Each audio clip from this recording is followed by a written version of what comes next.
gonna do right here is go back into time. Yesterday on the Rich Eisen Show. From the Tennessee Titans, Taylor Lewan. How are you going to vote on the CBA? I'm pretty sure that's very inappropriate to ask. Okay. But I didn't vote yes, but I will say I do think it's going to pass. You do? Why do you feel that way? Lower tier guys who are between years 1 and year 5, and to look at, say, oh, I'm going to make $100,000 more this year. Why wouldn't they vote yes on that? And so I think it's a short-term fix for a long-term issue. That's as far as I can really take it. Another Rich Eisen Show is coming at you right now. Y'all ready for this? This is the Rich Eisen Show. A coronavirus outbreak continues to seemingly bloom and blossom. Live from the AT&T studios in Los Angeles. Don't lose the sense of community, love, compassion, empathy for everyone else. The Rich Eisen Show. I just wanted to get that off my chest to start this show. Download and podcast at richeisenshow.com. Today's guests, Houston Chronicle columnist John McClain, co-host of Good Morning Football, Peter Schrager, ESPN NFL reporter Jeff Darlington, and now it's Rich Eisen.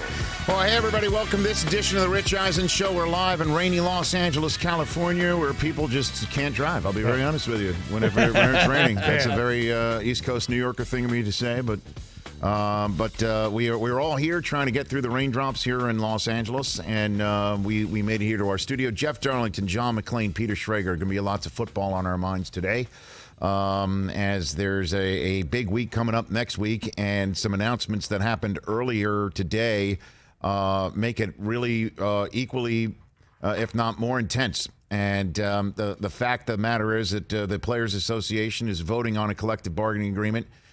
This week, they have a deadline pushed back to Saturday, from Thursday to Saturday. Thus, the NFL needs to know if it's yay or nay, and if it's nay, it's a certain set of rules based on the last year of a collective bargaining agreement where you can use a couple of franchise tags. Then there's the fact if we got a new one, then it's a whole new world in terms of a new league year that's still going to open up, I presume, on Wednesday with a collective bargaining agreement. Everyone's going to have to soak in and figure out what the rules are for free agency and what they're not. And I'm assuming if this does pass on Saturday night, the free agency window, if you will, for tampering, even though the NFL doesn't like it that being called that, but 2 days before the free agency new league year hits on Wednesday, on Sunday at midnight, when that opens up, everybody can start talking to everybody legally, even though they might be on the side chit-chatting with one another, players and teams trying to talk to other players about to hit free agency, namely potentially Tom Brady. And the franchise tags that could be available that need to be slapped, if you will, on somebody. And for those of us potentially just joining us on the Rich Eisen Show for the very first time, where have you been? We've been here for 5.5 years. We're also up on youtube.com/Rich Eisen Show. You could stream us live right now and every day between 12 and 3 Eastern. Get it. That, as you know, franchise tags are applied Yes. on players that don't mind it and slapped on players that prefer not to have it. That's the way we work here in the media.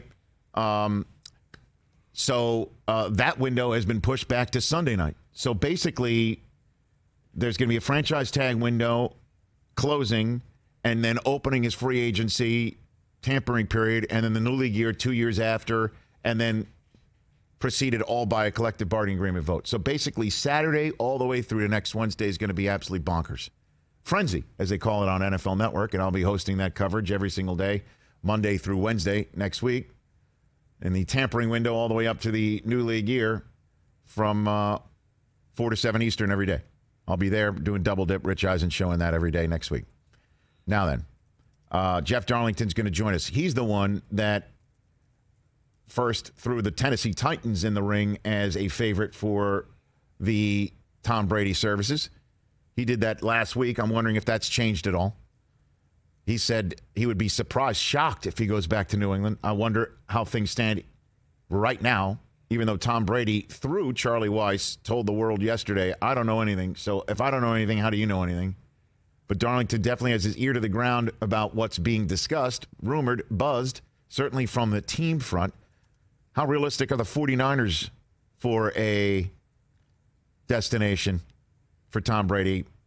Peter Schrager from Good Morning Football will join us in hour number 3, Darlington, in about 10 minutes' time. And John McClain right in the middle to talk about all things Houston as the Astros are getting set in just a couple weeks for an opening day. And Justin Verlander on the shelf now. Garrett Cole now a New York Yankee. John will join us.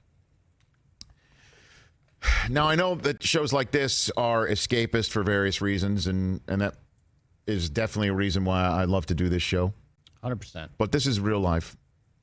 The Ivy League just announced about a half an hour ago that it is canceling the conference tournament for men and women due to concerns over spreading coronavirus.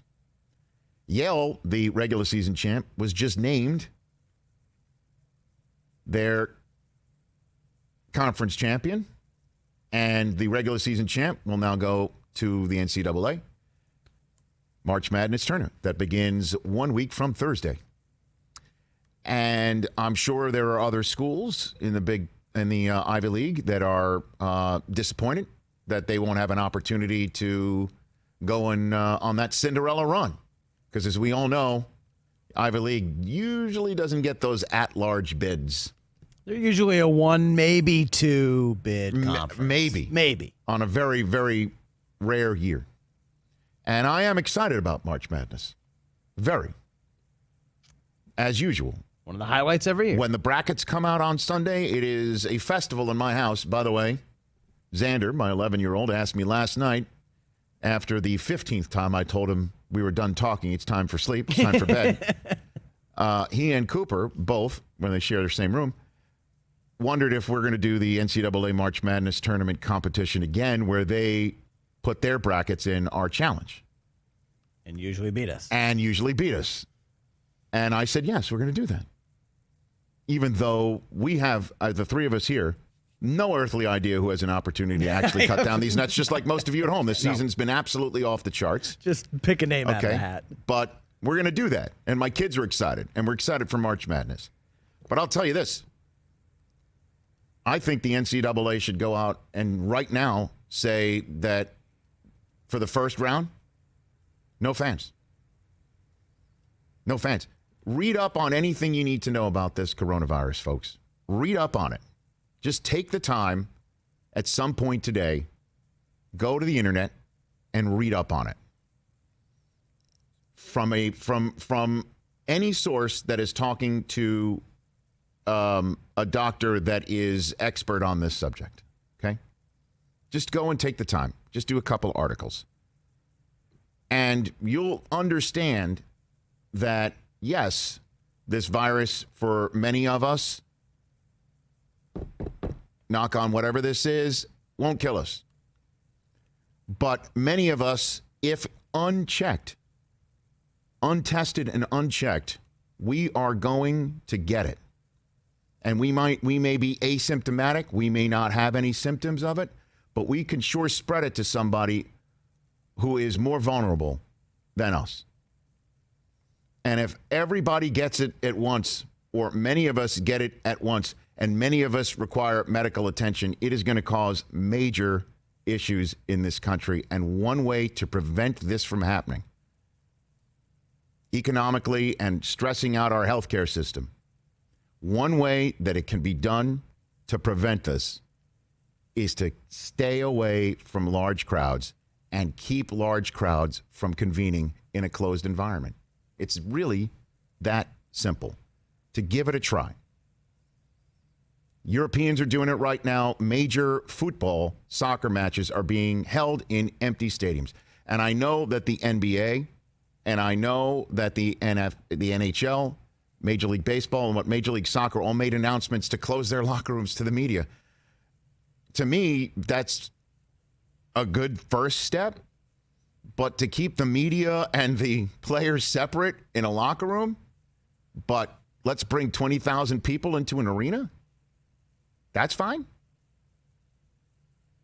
I think it's an inevitable step. And I know many tennis fans out here in Palm Desert are upset about Indian Wells being canceled because everybody's feeling good. Everybody's feeling fine. Why are we doing this? We're doing this because some of us may have it in our system, and somebody who is vulnerable shows up and has a ticket next to you, you pass them a beer, who the hell knows?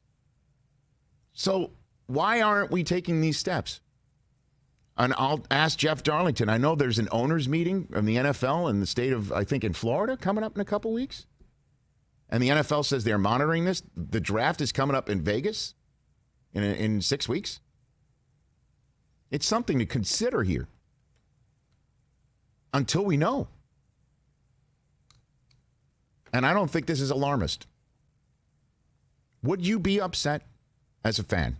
And you call 844-204-RICH if you want to have this conversation today. I'm willing to do it. Would you be upset if your team said today, like what the San Jose Sharks said, or the city officials in Santa Clara, California said, we are not allowing in our county gatherings of over 1,000 people, which is what I think the country of France is doing right now, next door to Italy, which is completely shut down. And so the county of Santa Clara said no gatherings over 1,000 people, which means there's 3 San Jose Shark games that are affected in the NHL. So Santa Clara is taking a step that the NHL is, I guess, not ready to take as a league. And it's easy for me to sit here in our studio where there's just a handful of people who wash their hands during every commercial break, hopefully. I got a bottle of Purell. All right, brother. And it's got to have, by the way, over 60 to 70% of alcohol content for that to be at all useful. I mean, seriously. So would you be upset at all if your team said you're not allowed in our building for the next 5 to 6 weeks? And I know LeBron said that he plays the game. He's not going to play the game if it's in front of no fans. I mean, I appreciate his sensibility of doing it for the fans, and that's why he plays. And I love that. That's great. But guess what? I don't want him to get coronavirus. I mean, and somebody's gonna. Already, you're seeing on Twitter right now, Gary Sanchez has a fever in Yankee spring training, and now basically we're putting, there's a panic that he has it. Which again, for him, may not be that significant. It would be particularly significant if that means the Yankees as a whole has to go into quarantine. So if this is happening, you as a fan, you want to go to the stadium and hand him a pen and say, sign this ball? No, we don't know what this is, and we all don't know. The messaging has been way off from the top on down in this country. So would you as a fan be upset? I'd love to know. I, for one, wouldn't. Would it be a bummer if March Madness and this game comes down to it and there's a buzzer beater? I'd still get off the couch watching it, being excited. Would it be a bummer that there's no fans in the crowd going crazy? Of course. It's not the way we want this thing to go. But for a few weeks, can we handle it? If that means we're all not going to be in a situation where emergency rooms get totally overwhelmed, I think maybe as a country we can handle it. Maybe I'm wrong. 844-204-RICH number to dial. In the meantime, we will still have conversations involving the sports world, including the NFL, which is, to me, front and center, certainly being the host of NFL Network. And, if this thing continues, maybe the NFL season, that's the first thing I thought of when I heard today, what is the Hall of Fame game is set? Hall of Fame game is set. And it's the Steelers versus Cowboys. Come on. Throwback. That's fun. Love it. I mean, we'll see Dak Prescott on his franchise tag contract throw Stand maybe there. one pass. I mean, there's no way he's not even playing. No way he's playing in that game. But obviously, Troy Polamalu will be front and center for all that. But absolutely, my first thought is that's a large gathering. That is a large gathering. Honestly, that's the first thing I thought about. The Hall of Fame is a large gathering, for sure. And I understand. I don't want to be a Debbie Downer, but this is the way of the world, and it's coming. It may be here. Would you be upset? Make that up. Can you make that our poll question, Chris? Yeah, done. At Rich Eisen Show right now. Would you be upset if your favorite team banned fans in the wake of coronavirus? Okay, 844-204-RICH number to dial. Jeff Darlington is going to be first up here on this show from ESPN. He has been locked in on the Tom Brady front. on reporting. He's been front and center in the reporting, and he's going to be first up here. John McClain, Peter Schrager, and your phone calls at 844-204-RICH, number to dial here on this busy Tuesday in Los Angeles. The Honda Pilot, people. I love the Honda Pilot. Drove it for a couple weeks while our Honda Odyssey was in the old shop. Oh. Yes, sir. Yeah, I took that baby for a round for a week. Okay. Oh, amazing. And it really is, it functions, this has the same function as a minivan. But if you want an adventure too, go in the mud, go in the snow, go in the sand, basically take this baby on any terrain, you can. Thanks to the intelligent traction management that's available and more. Just load up the car. Seating for is up to as many as 8. And then the cargo space is vast. So you also have a magic second row button that you hit to get easy access to the third row in case there are passengers of a certain age that, or your kids can just hit that button and get into the third row easily. Man, I love the Honda Pilot. You will too. Enjoy peace of mind and quiet as you roll into your spring break season. Certainly, you can hurry to your local Honda dealer right now and test drive the Pilot today. We're on YouTube at youtube.com/Rich Eisen Show and 844-204-RICH.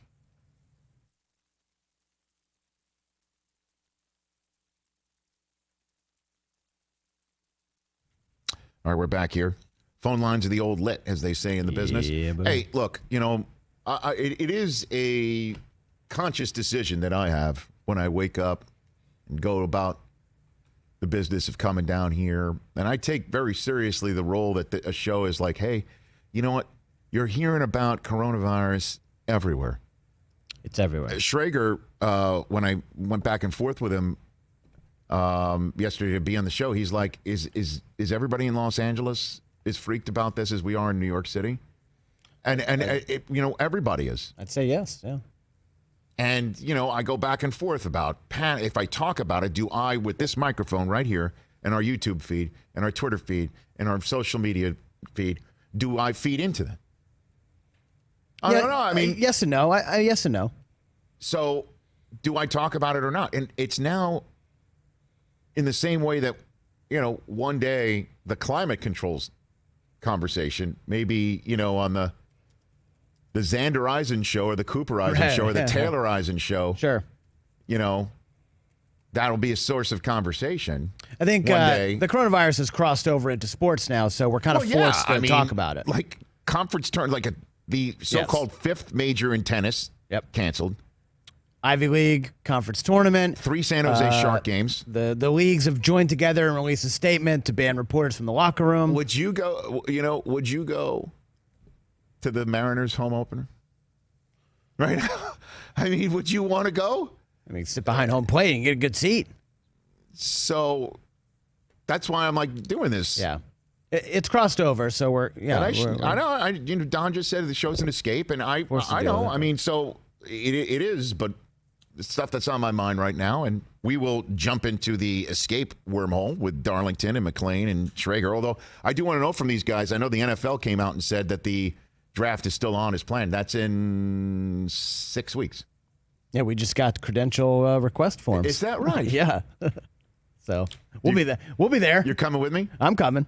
We're still trying to determine, and I think the answer to this is no, if we're able to, if you will, put one on red while we're there as NFL employees. I think the answer is no. Really? Yeah. What about just a little Hold'em game during the downtime? I don't think it's the type of game that it is. I think it's just the general sense of gaming. I mean, Rich, the Golden Nuggets are right there. We could be, Binion. Oh, there's tons of great food. We can go to the Horseshoe. I mean, crab legs. Taking Celine Dion. Yeah. By the way, which apparently she was the one who her show was the one that inspired Jerry Jones to put the Jerrytron between the 20s in his stadium. Because he went to Celine Dion and then they got this idea. Saw this monster screen on her stage. I haven't been to her performance. I haven't either. But apparently there's this huge screen in Vegas that's behind her. How about that? And he's like, you know what? I got an idea. Let's just put a big screen between the 20s and my By the way, Jones Mahal. Can you still believe that he did that? Settle down just a little bit. All I remember is my first time in there. My first time in that stadium. That was crazy. First time in that stadium was for the Super Bowl between the Steelers and the Packers. Yeah. I'd never been in that stadium before. and I was in like the 200 level, and every single snap. You're looking at watching the game on the screen. And I had to sit here and say, look, do you know how many people would give their left or right leg, arm, know what, totally, to literally be here in this stadium. And you're watching it on for the Super Bowl, and I'm doing what they're doing, which is watching it on television. So I had to make a conscious decision and effort to watch the actual action. Yeah. But as soon as the action was done, you know what I did? Looked straight up for the replay, and we got it. Yeah. We got the replay like 3, 4, 5 different times, different angles. That thing is amazing. It's amazing. It's incredible. All right, phone calls, Jeff Darlington. Yeah.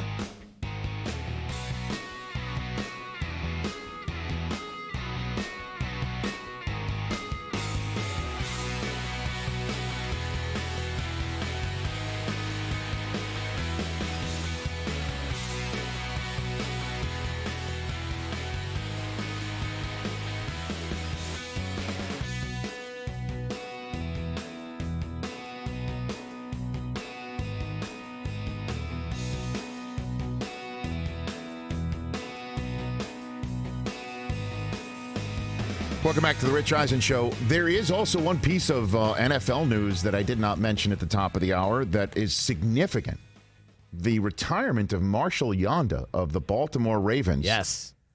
The guard, 13 seasons, 8 Pro Bowls, and he's a Hall of Famer as the day is long. No doubt. And that offensive line that created the holes over the last 2 seasons for a running attack attached to Lamar Jackson's dynamic game that includes now, as we've seen, an MVP arm of a season.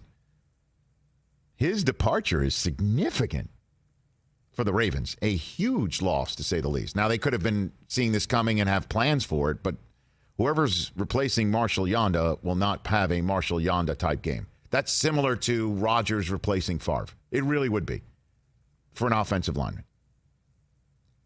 That is a significant piece of news that was announced today. Yeah, I mean, great stat. One of 3 players in NFL history with 8 Pro Bowl as a guard, right. 8 Pro Bowls and a Super Bowl championship. Larry Allen, Alan Faneca. Yeah, I mean, others. that's it. Like, that's serious business. Elite company. No doubt about it. And joining us here on the Rich Eisen Show from ESPN, the worldwide leader in sports, one of their top reporters in the National Football League and a longtime colleague of mine from NFL Network back in the day, Jeff Darlington. How are you, Jeff? I'm doing well, Rich. Thanks for having me on, man. Thanks for calling in. I really greatly appreciate it. Let's just jump right into it as we are 8 days from the new league year officially opening. You said about a week ago you'd be shocked if Brady returned to New England. Yeah. Your take on that subject now would be what? Changed? Same?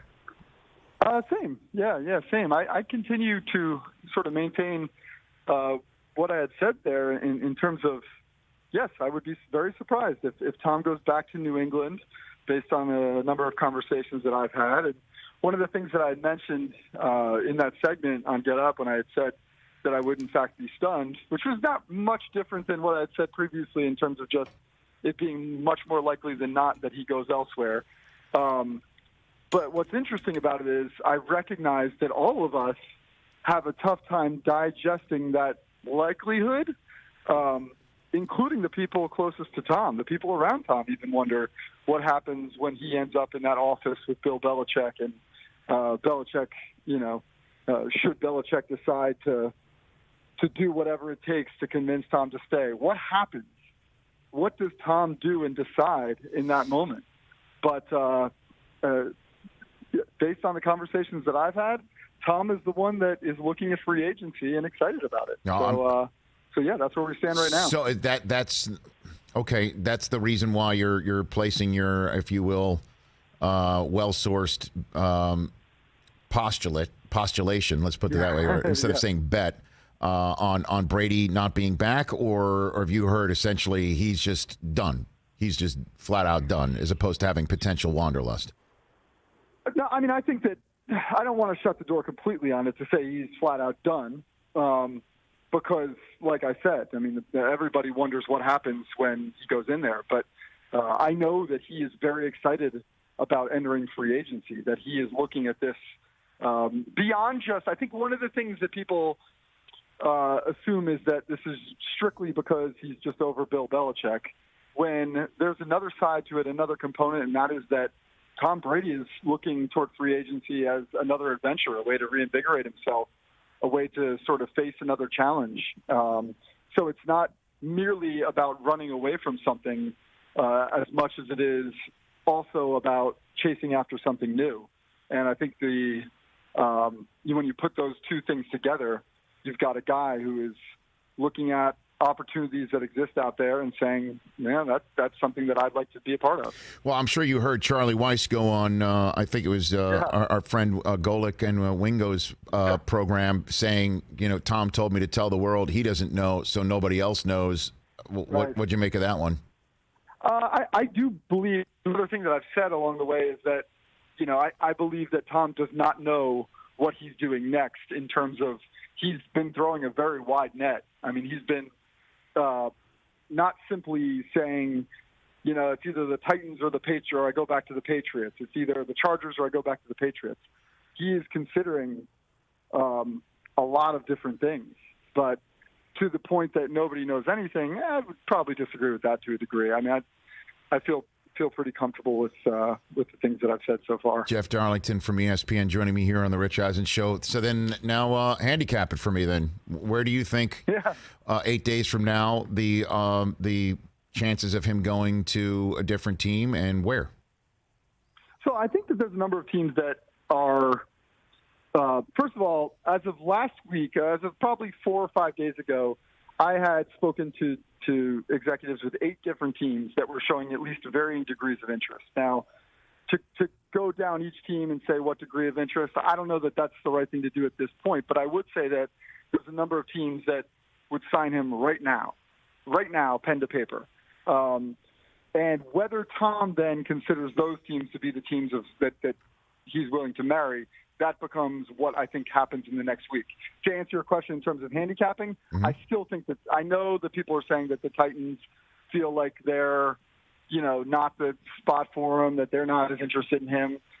Look, until a team comes out and says, we're not signing Tom Brady, I'm keeping him in the race as a team of interest. The Titans, the Bucks are another team that I do not think that we should dismiss. And, of course, from the beginning, the Chargers and the Raiders are 2 teams that remain in the hunt as well. So those 4 teams, I think, are the most likely, but that doesn't mean that we should completely take the 49ers off the board. Again, look, silence is deafening. We're not hearing leaks or anybody saying that Tom Brady is not coming to the 49ers. And I'm not saying that that's the way we decide whether they're interested, but it certainly means that they haven't been clear that they're not. So I think that we should continue to keep them on our radar as well. There's 5 teams right there that certainly we should be still considering as potential landing spots for Tom Brady. So let's just place the Niners aside because to me that would be, in my mind, the spot where Brady would want to go the most if he does want to leave New England for various purposes. So let's just put the pin in that for a moment.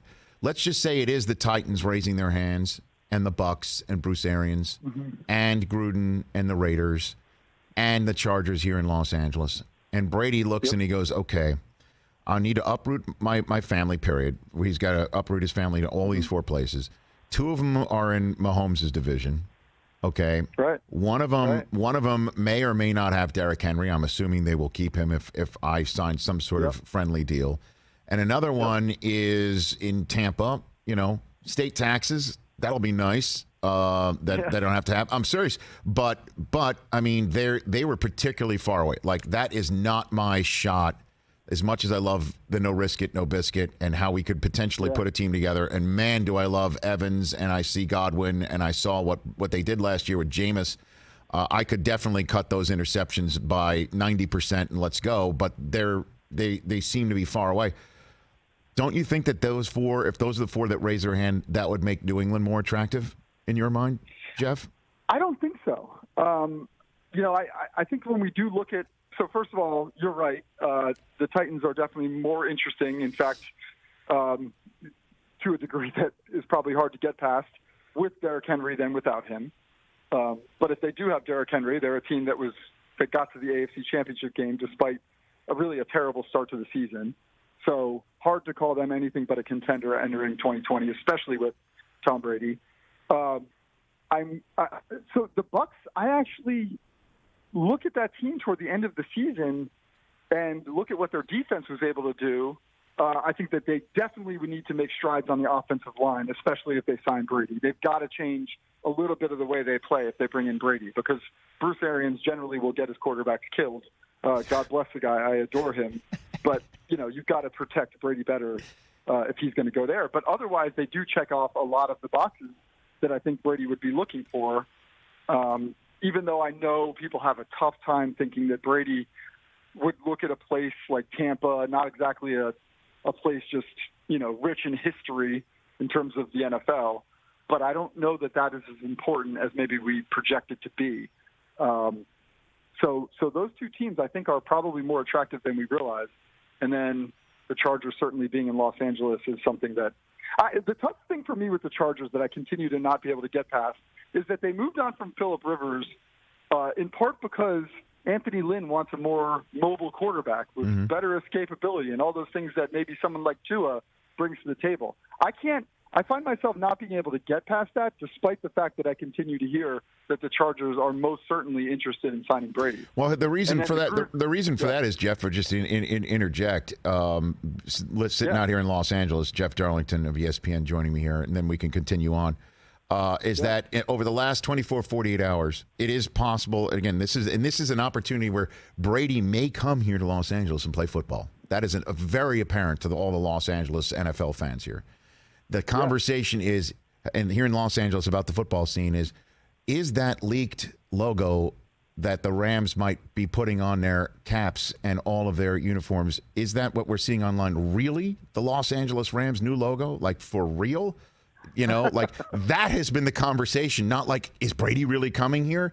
That's why the Chargers need Tom Brady. That's a great point. In the worst way, Jeff. So Anthony Lynn may want more mobility, but at the end of the day, to use that phrase, do the Chargers need Tom Brady with that new stadium opening up this fall? It's so true. And I guess you could make a little bit of that same argument for the Raiders too. I mean, honestly, I don't know that John Gruden looks at Tom Brady while he might love him. Like, who's changing their terminology there? Because I don't see it being John Gruden. And when we talk about needing a coach who's collaborative, yes, Gruden will be that guy, fun Uncle Gruden for the first few weeks. But all of a sudden, when reality hits and Gruden starts saying, well, this is my offense, what happens then? But I could still see Mark Davis on the other side of that saying, we got a new stadium and a new market, and I'll be damned if we're not going to consider adding a guy who will inject a level of energy, to your point about the Chargers, right? In this organization, like we absolutely need. So then let's get to the 49ers aspect of this, Jeff. And by the way, you make an interesting point in the fact that the rumor has been out there for at least a week plus, where Dion on NFL Network during our Sunday coverage of the Combine flat out just threw it out there that Brady to the 49ers and having like an NBA sign and trade with Garoppolo going to New England for a signed Tom Brady would be a win-win for everybody. Brady gets to wear the uniform that he's been always wanting to wear as a kid. His kids get to be near his parents in his final days as a quarterback in the NFL. He can jet down the coast to take care of 199 Productions that he just opened up a shingle out here in Los Angeles. I mean, and then this is a team that's got it all from Kittle, we know how he loves to throw to a tight end, to a running game, to a coach that he respects, and Lynch on the front office, all of it. I mean, so there's so much that makes sense. How does that happen, though? Walk me through how this happens. It's simple. I mean, here's the problem. I think the 49ers really would like to get something for Jimmy Garoppolo if they were to trade him. And what they could get, I think, remains an enormous question lingering over this. But that being said, they could cut Jimmy Garoppolo, and it only cost them really $4 million. They're not tied to his contract in a way that makes this a situation that can't be accommodated. So really, it's simple. I mean, if you can't trade Jimmy and you want Tom, you cut Jimmy and you sign Tom. Now, obviously, that simplicity becomes a little more complex when you start to think about, okay, Jimmy is very well liked within the organization. The locker room loves him. Like, what happens, to the chemistry that exists within this organization if you do that? Right. I don't know that Kyle Shanahan looks at that and says we can't get past it. But that's where this all lies. Like, I don't think that this is about Jed York or John Lynch. I think this is ultimately about Kyle Shanahan. That's the guy who I believe will determine whether he wants Tom Brady or Jimmy Garoppolo. And that's what I guess we have to wait the next week to find out. But by all means, it's still on the table. We can't say it's not. I'm sorry. I mean, they've got a quarterback who just took them to the Super Bowl, and I'm not saying that they have to answer to every rumor that exists out there, but this is one where Jimmy Garoppolo behind the scenes has to be saying, "Hey guys, I'm right over here." It's right. Yeah, like where's the full-throated denial? Where's that one? And I hate using that because I recognize that's not like exactly a responsible way to go about reporting. Well, they haven't said no. I know that. I know. I know. It feels like a pretty big one. No, I know. Like I know. It's an elephant in the room, and until we find out, and fortunately we only have about 7 to 10 days to, I think, discover some real important things. So then, until then, though. So then, why doesn't the Dallas rumor go away? Where's that coming from? Because doesn't Dak have a $33 million a year deal on the table, and at some point he's going to have to get franchise tagged before Brady is allowed to even be legally contacted by Dallas? I mean, why are we hearing that rumor, Jeff? Is there anything to it? I don't for a second think that Jerry Jones won't, if nothing more than use that as leverage to try to get a deal done. But I mean, he can certainly walk into that negotiation and say, look, I can sign Tom Brady for less money than I can sign you right now. Why shouldn't I? To which Dak will certainly say, good luck with that. We'll, in 2 years, have fun. But I think I would imagine at this point that's more of why should the Cowboys deny something that could help them potentially in leverage than it is a potential reality. But no doubt, again, I mean, we're still sitting here wondering what's going to happen, and we haven't heard a lot of doors slammed shut at this point when it comes to Tom Brady. Right. Not at all. Have you heard anything, a couple more minutes left with Jeff Darlington, heard anything from the league about the owners' meeting coming up in Vegas? I know that the league came out and said that they're monitoring the situation, that everything's still going on as planned, that would have a large gathering, obviously in Vegas, and then later on this, that's down the road a little bit, but later on this month, an owners meeting gathering. Any conversation about postponing it? You're hearing? I was talking to a league source this morning who said that as of this morning, they have not decided to cancel it, but they are definitely having contingency discussions at this point about the owners meetings.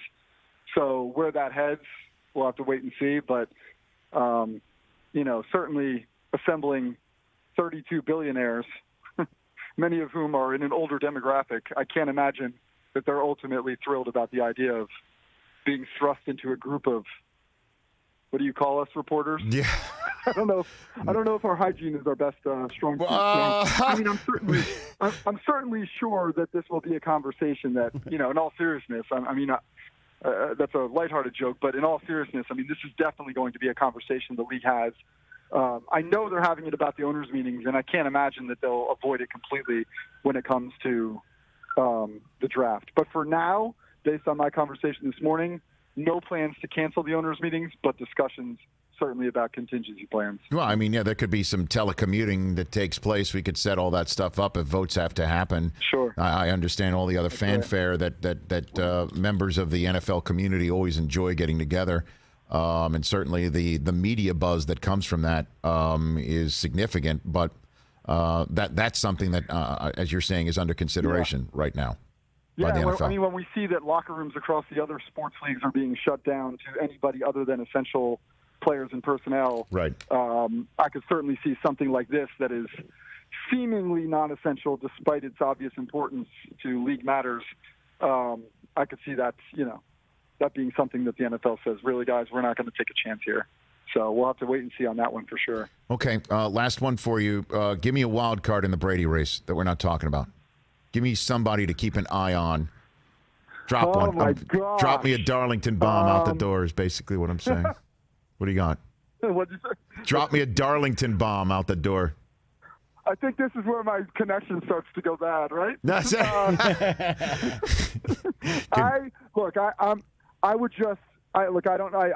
I'm not going to drop any kind of crazy bomb on you right now, but Yes, I sir. would say when it comes to the Bucks, don't dismiss them based on the helmet that they wear or the city that they play in. I don't think that will have as much to do with the ultimate decision that people maybe anticipated having. Okay. You want to ask him a question going out the door right now? Yeah, Darlington, this has been a hot topic on our show. Yeah. What's your Uber rating? Oh, my God. I think last I checked, and I did check because I am incredibly vain, it was 4.83. Pretty solid. That's solid. Where does that fit into the expectation? Oh, no, that's great. Rich is a 4.54. That's why we're asking. Wow, Rich. And I don't see you as like an Uber X guy. Like I have no idea. All I know is that I'm not a fan of the math. Whatever the formula is, I don't know. I've never had an argument. I don't get into arguments. I'm always very. Slam the door too hard. People ask that question to me all the time. I'm not a door slammer. I don't leave The only wrappers behind. Yeah. I don't leave anything behind. I do wonder, Rich, if you're the type when you ask to confirm settings, if you ask for no conversation. I don't. No. I'm a no preference guy. I don't care. No preference guy. I'm a no Wow. preference guy. I'm a tipper. I'm a no preference guy. I don't make them wait.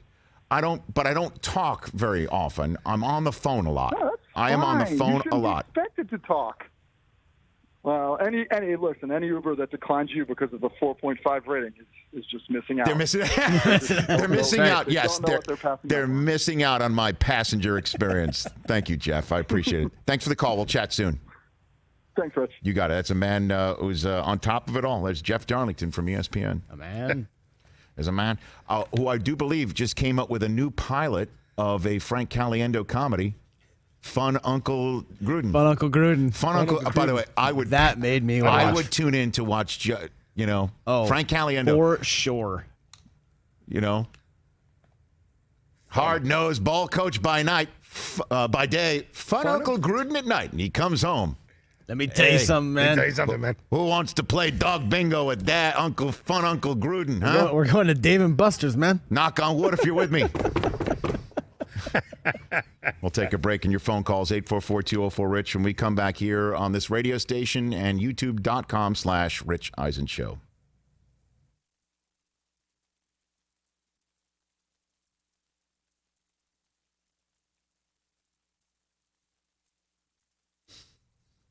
Oh, baby. People are not upset that I say people can't drive in Los Angeles. Well, They're not. people have never driven in Los Angeles then. It's terrible. It's dicey. It's dicey. See now, but It's I got dicey. ripped apart because they said most of us are transplants that live, and I'm like, Yes, but transplants. Rich has driven- lived here. we've driven 17 years. I've I've lived lived here 25 10 years. It's like we've been here a plus, while. We've driven in snow and rain and things like that. And We're these people coming don't- from the East Coast Exactly. where people know how to drive. Yep. So that's what I shut him up when I said that. I said exactly what Brock. It's fine. It's fine. But By the way, kickers signed big extensions too, Rich. Okay, we'll get to that in a second. Oh, baby. Man, oh man, oh man. what if Gruden was an Uber driver? Somebody said. Fun Uncle Gruden, starring Frank Caliendo. Sign me up. What else are people saying on the feed? You want to sit down, TJ, or you're too busy Instagramming the By the way, studio this space? is when the bots come out, man. Yeah, TJ, Be this is careful. they know you're moved. Be We careful. need you on that wall. Be We want you careful. on that Yeah, wall. Be careful. We need you on that wall. Did you watch Better Call Saul last night? I did not watch Better Call Saul yet. But have you seen The Curb? I'm from too Sunday? behind, Yes. but I did watch Curb yesterday. Curb. I think best Curb of the year so far. Was this one? Was Yeah. this one? With John Hamm John Hamm following around turning into Larry? Larry David Fantastic. when they get booted from from the dinner party. Oh my God, so great. When the whole Everybody just watch that one. It'd be good, man. That's funny. Only two more. We The haven't best. even I'm so talked sad. about Larry's friend Carl, played by the very funny comedian Bobby Slayton, I mean, killing himself over the Jets. Yes. We haven't even discussed that on the radio show. I mean. So And then good. Larry snuck in a little bit of the Knicks, too. A little bit of the A little Knicks, bit too. of the Knicks, too. Oh, my gosh. So damn funny. Right. The best. Everybody talking Brady right now, man. He's staying. You think so? Yeah, what's going to happen is it's going to be all this hubbub, and then Kraft's going to come back and be like, here I you don't go. know, I don't man. know, our buddy Tommy Curran wrote. And Mike Reese said, too, that Kraft isn't going to be the Yeah. hammer. Like, he's not going to come Kraft's in not and swooping in this time. he's not going to overrule Bill or anything. Can't Like, see that. basically, this is Bill and Tom sitting down and being, You hash it out. you want to play? Yeah, well, we can do this. And Tom's like, That's why, quote unquote, did not go well. Well, Bill does this every year with big free agents. He lets them test the market, see what offers they can get, and then they go back to the Pats and come back or leave. If you get your money, you leave. If you don't, then you stay. How many years Brady really have? That's the question. And I mean, anybody that says they know is full of it. Yeah. Full of it. By the Does way, he have so two? Full of Favre it. was amazing that last year, right? And we thought, wow, Favre's going to do this again. And then- next year he gets hurt and it's over. Yeah, and So, like, that's- Yeah. if Tom takes one big hit, it's all done. Yeah, it's like But he doesn't take one big hit. he doesn't- Exactly. that's in Because New he England. knows where they're coming from, and if he does get confused, he just Throws it away, gets rid and of he it. also he's got some movement. The thing that Darlington said that really struck me too is that that he's viewing this as a new way to keep him motivated and fresh, a new challenge. By going Oh, somewhere he would. else. I mean, it's be perfect Yeah. for him. He would love Yeah, that. by saying Yeah. who has thrived more than anybody in this world of you say I can't, well I'll show you. right. Yep. I mean, they got a second dynasty out That's of it. been who else is who are those people you could pretty much count on one hand. You say I can't, and they thrive in that world. You're talking about Tiger, MJ, Tiger, Jordan, like Kobe, short list, man. Brady. Short list. There's a fifth that we may not be talking about, but Michael Phelps. I don't know. you say I can't, I'll show you, and then they just dominate.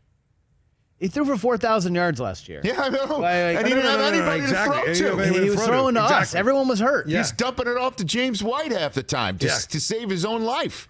Give him a half of a good team. So, I mean, 1 minute Josh Gordon's there, then he's not. no tight ends. Here's Antonio Brown. Now he's gone. Here comes Sanu. He can't. He plays one game healthy and then isn't the rest of the year. Right. Here comes N'Keal Harry after being out 8 weeks, and then half the time he's still trying to. I mean, learn the Edelman had game. one arm all I year. still don't think the Pats are ready to move on. Are you just saying that? No, I'm not. I'm not reverse jinxing. No, I think he legit feels that way. I do. I don't think Because they're at ready. the- Coming around, aren't you? Because I like. Dark side. it's just works too well. And, Yeah. and That's why I say it's the best spot to keep winning. I think well, it's they the have best one spot. more It's the in best them. spot. It's the best spot to keep winning in the same system. By system, I'm not just talking X's and O's. Organization, coach. Right. Who? I'm telling you, man. Coach is. Right, all of them together. Yeah, everybody together. Belichick is Belichick, but after 20 years, maybe you want to try somebody else. They're back. Second.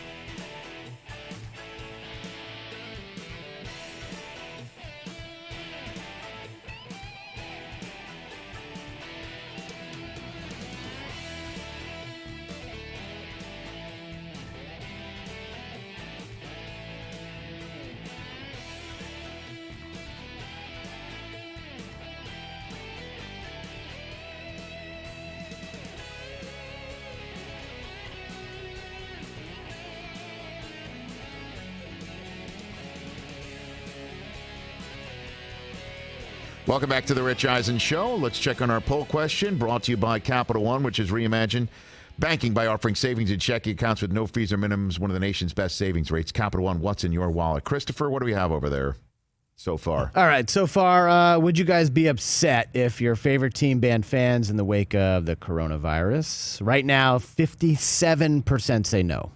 Okay. Let's go to the phone lines. Mike in Miami, you're here on the Rich Eisen Show. How you doing, Mike? How's it going, Rich? What's going on, brother? It's going, man. So I honestly just wanted to give a call just to the fact that, like, I really think that this coronavirus situation, for the most part, from what I've researched, it is contagious, but I think that we need to take a look at the world stage at the moment. And in the U.S., we have a massive political situation right now. I mean, we have the elections going on. Right. And I think that plays a huge part into really what is making this coronavirus take the media by storm, to be honest. Well, okay. So you would go to a sporting event right now? Not a problem. I would. Okay. I would. The most part, or the biggest thing with this is, I think the people that are at risk with coronavirus, usually if you were to take a look at what's happened, you know, like there was a coronavirus situation at a retirement home, and that was a big scare, and that resulted in something bad. I mean, our athletes, especially in the U.S., they're in tip-top shape. You know, if they were exposed to the coronavirus, I think, you know, obviously you isolate them. There would be a situation there where, you know, you can make sure that they're okay. But, you know, we don't necessarily have to think that the coronavirus is out to get us. As long as we do the bare minimum, which is asked of us, which is wash our hands, take care of yourself, you know, do what you need to do to make sure that, you know, you're being hygienic. Right. I think we're going to be okay. I mean, I hope so, and I appreciate the call, Mike. Thank you. I sure hope you're right. All I know is that I don't think we do live in a hyper-partisan world. I don't think anybody's going to deny that right now. But I don't think, the last I checked, I did not see coronavirus broken down by party affiliation. I think it's, if you will, an independent situation. Let's go to Steve in San Francisco. I've got about a minute for you. What's up, Steve? Hi, Rich. How are you? What's going on, brother? I want to tell you, I was in Vegas last weekend and for the Mint 400, and man, it was packed. Yeah, I know. Nobody had any face masks on or anything. They well, were I mean, having a blast. And, again, it's not like face masks, again, are supposed to be for sick people, and people shouldn't be buying them. They should be saved for the healthcare officials that may have to deal with a large number of these patients that are expected to be coming. But the question is just being around each other. I have no idea sitting next to you. You have no idea sitting next to me where I've been. And keeping people in close proximity based on all the experts right now is a bad idea, what I'm hearing. Yeah, tell you one thing. I saw this Drew Pinsky guy. Remember of course, him? Dr. Drew. Yeah. Yeah, and he was just livid about the press, that the TV and everybody's exploding this thing. But I have this CDC. I thought I'd check on his stats. Right. And he said there is 34 to 59 million flu cases right now. And 20 to 52,000 people have died from the flu since October. No. And he said they're not even talking about that. Okay, Steve, thanks for the call. It's another person saying they'll go to a game. And again, San Francisco, if I'm not mistaken, canceled their St. Patrick's Day. So did Boston. So did Boston, and which is big. Well, again, Boston, that's big there. So the city may take it under its own hands, and I think the Warriors are playing a game tomorrow night, or tonight. The Warriors are playing a game. Look, we all have to stay vigilant, and that's for damn sure. In this next commercial break, I'm going to go wash my hands. Got to hum "Happy Birthday" twice, by the way. Are you aware of that, Chris? When you do when you do your wash hands? Got it. Yeah. That's about 20 seconds? Yes, you can do that. Okay. 844-204-RICH, number to dial. We'll take more of your phone calls. John McClain coming up in the very next segment. We'll talk about what the Houston Astros are planning to do for their pitching staff with Justin Verlander out. The Rockets, as they are playing their games lately, their plan to be, I guess, 6-7 and under took a little bit of a hit, although they bounced back with a win recently. That we'll be checking on all of that with John McClain. So we will be back on the Rich Eisen Show on this radio station and youtube.com/Rich Eisen Show live stream in a moment.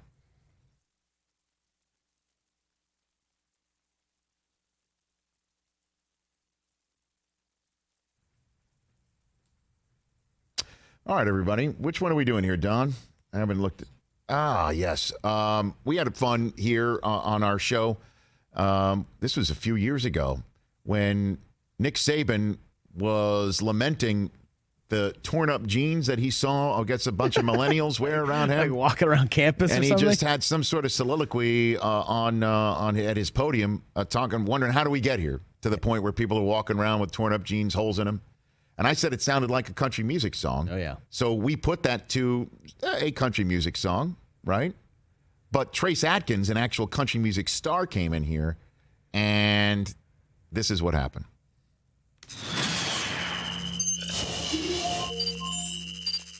Since you are an award winner, you are as good as they come, man. You are, Trace. Don't worry. You're so humble. Let me talk about that. Well, sort of stuff. So we figured... we wrote the lyrics out. We wrote his soliloquy out for you, right? Do we have the lyrics there? Yeah, I got it. Okay, I got it. You got it right there. Trace Adkins, everyone, on the Rich Eisen Show, doing Nick Saban's "How Did We Get Here?" I guess I just want to know how we got here. Not to offend anybody out there, but I just walked by some jeans, wore out jeans with holes in them, all cut up. I just remember when I was a kid in West Virginia, I was ashamed to go to school because my jeans wore out. Only because we didn't have any better. Now they buy them that way, and I just want to know, how did we get here? Tell me, how did we get here? Don't understand these kids these days. Guess I never will. Somebody please tell me, how did we get here? People, how did we get here? Is that, you know what? All right. My manager just a few minutes ago showed me the new laminate that we have for our tour this year. Because we didn't know what we were going to call this tour this year. So I hope there's no copyright infringement. My tour this year is going to be the How Did We Get Here tour.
What we're gonna do right here is go back into time.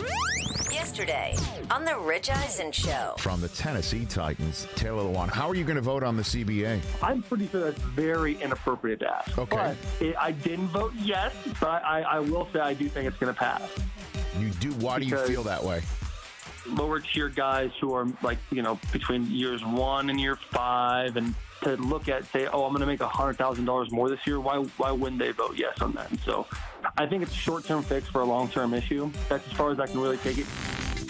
Another Rich Eisen Show is coming at you right now. Y'all ready for this? This is the Rich Eisen Show. A coronavirus outbreak continues to seemingly bloom and blossom. Live from the AT&T studios in Los Angeles. Don't lose the sense of community, love, compassion, empathy for everyone else. The Rich Eisen Show. I just wanted to get that off my chest to start this show. Download and podcast at richeisenshow.com. Earlier on the show, Houston Chronicle columnist John McClain. Coming up, co-host of Good Morning Football, Peter Schrager. ESPN NFL reporter Jeff Darlington. And now, it's Rich Eisen. Hour number 2 of the Rich Eisen Show on the air, live on this radio station and youtube.com/Rich Eisen Show. Jeff Darlington just joined us and said he would still be shocked if Brady returns to the Patriots in a week. That would be amazing in terms of turning the NFL upside down. Not for Patriots fans, obviously, and not for fans who just love watching a guy go from wire to wire in a career. And I'm sure there would be a lot of bittersweet thoughts for Tom Brady if he does finally say, all right, let's go in this direction. And the question is, what direction would he go in? Darlington said, don't sleep on the Bucs. Interesting. I know that. That one to me would be that one would be out of the Raiders, Titans, Bucs, and Chargers. That would be the one with the best state tax situation, but it would be the one with the most fraught of danger in not winning one in the next 2 years out of everybody. In terms of also the protecting them, offensive line. I mean, the offensive line I think is better with the Raiders in Vegas. But I think, like you said, you see what Tom looks at what Jameis did last year. Right. I can do that with, like you said, 90% less interceptions. Right. Our poll question, give us an update before we get to John McClain of the Houston Chronicle joining us here on the Rich Eisen Show for all things Houston, Texans, Rockets, Astros that will have to do without Verlander for a period of time. And, of course, he's locked in on the NFL front. What do you have over there, Chris? Yeah, wondering if you guys would be upset if your favorite team banned fans in the wake of the coronavirus. 57% say no. By the way, Harvard announced they're moving to virtual instruction for undergraduate and graduate for the time being. I mean, it's getting... a few other schools are doing that as well. It's just interesting times we live in, no doubt about it. John McClain, who's been with the Houston Chronicle since the 70s, since 1976 to this very day. He's been 43 years at it. Love when he chats on the show. Good to chat with you, John. What's going on in your world? Rich, all kind of things. Great time coming up with the NFL. I'm headed to Astros spring training as a fan for 3 days this weekend to watch them play. I want to see them play on the road because I'm curious about how they're being treated in spring training games compared to when regular season starts, and their first road trip is at Oakland. You guys were talking about Brady. If indeed he went to Bruce Arians, Arians would have to change his entire offense. He sends out everybody, doesn't keep tight ends, running backs in the block. Right. He's got a mediocre offensive line. To me, the Raiders, if he's going to leave there, the Raiders would be ideal, assuming Phillip Rivers goes to Indianapolis to be reunited with Frank Reich and Nick Sirianni. But the Raiders have everything but a really good wide receiver, and with their first pick in the first round, they would have their choice maybe of all three, possibly with the top two after somebody like Arizona took CeeDee Lamb. There's no question that the Raiders are set up with 2 first-rounders. Again, they're ready to cashier in the last from the Bears for Khalil Mack. And they had Mayock pulling the trigger on it last year, and he found a ton of young players that did so well from obviously Jacobs in the first round. Abram would have been had he been healthy. Max Crosby later in the draft. Hunter Renfrow as well. Farrell at the very top. So there is all of that there for Tom. Why not New England? though, John, from based on what you're Could hearing? be money, could be a commitment of more than 1 year, could be that he's concerned about the talent. He could lose 2 offensive linemen in free agency. You know, they've tried to bring in receivers, Josh Gordon, Antonio Brown. They backfired. Kill Harry's going into his second year. Who knows how he'll turn out, really. Haven't replaced the Gronk. He doesn't have the kind of talent on that offense that he could get from a team like the Raiders, if indeed the Raiders were interested in Brady. And, of course, that would mean they trade Derek Carr. But everybody's talking about Tennessee. I know Tennessee wants to re-sign Ryan Tannehill. And if indeed he doesn't, if he prices himself out of their market, then they can go ahead and play Brady and hope he can come in there and have a chance to win a championship over the next 2 years. You put any credence in the 49ers as a possible landing spot, John? Rick, let me ask you this. Jimmy Garoppolo misses 2018 with a torn ACL. He comes back. He helps them go to the Super Bowl. People say, well, I've read this and heard this, Rich. Boy, Brady would have made those plays at the end to beat the Chiefs. Brady didn't make plays at the end to beat the Titans at home. So I'm sure Tom Brady would be great for them for a couple of years, but they're committed to Garoppolo. I'd be stunned if Kyle Shanahan pulled off the deal where he signed Brady and maybe they trade Garoppolo back to New England. So handicap it for me. 1 week from tomorrow, new league year opens up. Where do you think Brady goes? I'm going to say I'm handicapping. He goes back to New England 1, Raiders 2nd, Titans 3rd. What about the Chargers? You don't think they're in the mix? Their offensive line is awful. The last place he needs to go is some team that has an offensive line that needs to be totally redone. What about the idea you don't want to go in Mahomes' division right now? What about that idea? I can't imagine Tom Brady would care about that. He's the greatest of all time. He'd Right. probably like a chance to show Mahomes it's kind of like the old gunslinger. Wants one last rodeo, show him who's boss. But I think the problem with the Chargers, other than the fact people don't care about them in L.A., is their offensive line. Brady has got to have a good offensive line. That's imperative. Your ear to the ground on the collective bargaining agreement. You've been through many of these rodeos. John, how do you see this playing out now that we've got 2 extra days for the vote to take place? The NFL Players Association selecting a new president today. I mean, want to talk about so many moving parts. Franchise tag window has just been moved. The deadline to noon on Monday, which is when the tampering window opens up with a new league year coming. Oh, my gosh. It's a big conversation with this collective bargaining agreement. So much about what happens next week hinges on this vote. What are you hearing? Rich, I've been through multiple strikes. That's not good for anybody. The owners always win. The owners run football, as you know. The union runs baseball and basketball, and it's not going to change because there's so many players. And when you have 60% making $1 million or less, they're the ones that are going to benefit the most right off the bat. I think it will pass. If not, they'll have another year. Could change a lot of things about how much money is spent because the players won't get as big a cut. The rosters won't be increased. The practice squads won't be increased. But I'll say this. I think that whoever is the next union president, when he takes over and he got a 10-year agreement, that's the kind of job you and I wish we had. Right. Well, J.C. Tretter was just announced as the new Players Association president. Good for him. Right. Is there any I handicapping? thought Eric Winston did a terrific job, Rich. He was, under difficult circumstances, and I don't know what's next for Eric. He could go into TV, he could go into radio, politics, work for the league, work for the union, but I think Eric's done a tremendous job. Okay. John McClain here on the Rich Eisen Show. What is the deal with Verlander? He's already said he doesn't think he's going to be ready for opening day. What's the scoop on that front? He's had 2 injuries, and he's been healthy since he had a serious groin injury with the Tigers in 2015. And the Astros' Achilles heel is their pitching staff, not just losing Garrett Cole, but Lance McCullers coming off Tommy John surgery. He'll be limited. They don't have anybody to step up after that. Now, if you have Verlander, say, out for the first month of the season, cost him 3 or 4 starts, Zach Greinke's got to step up. He's old, too. And their undoing could be the pitching staff. But, Rich, the last thing you can do with a 37-year-old starting pitcher is bring him out back too soon. So I expect they will wait until he's 110%, so we may not see him till May. Yeah, that's what that sounds like to me too.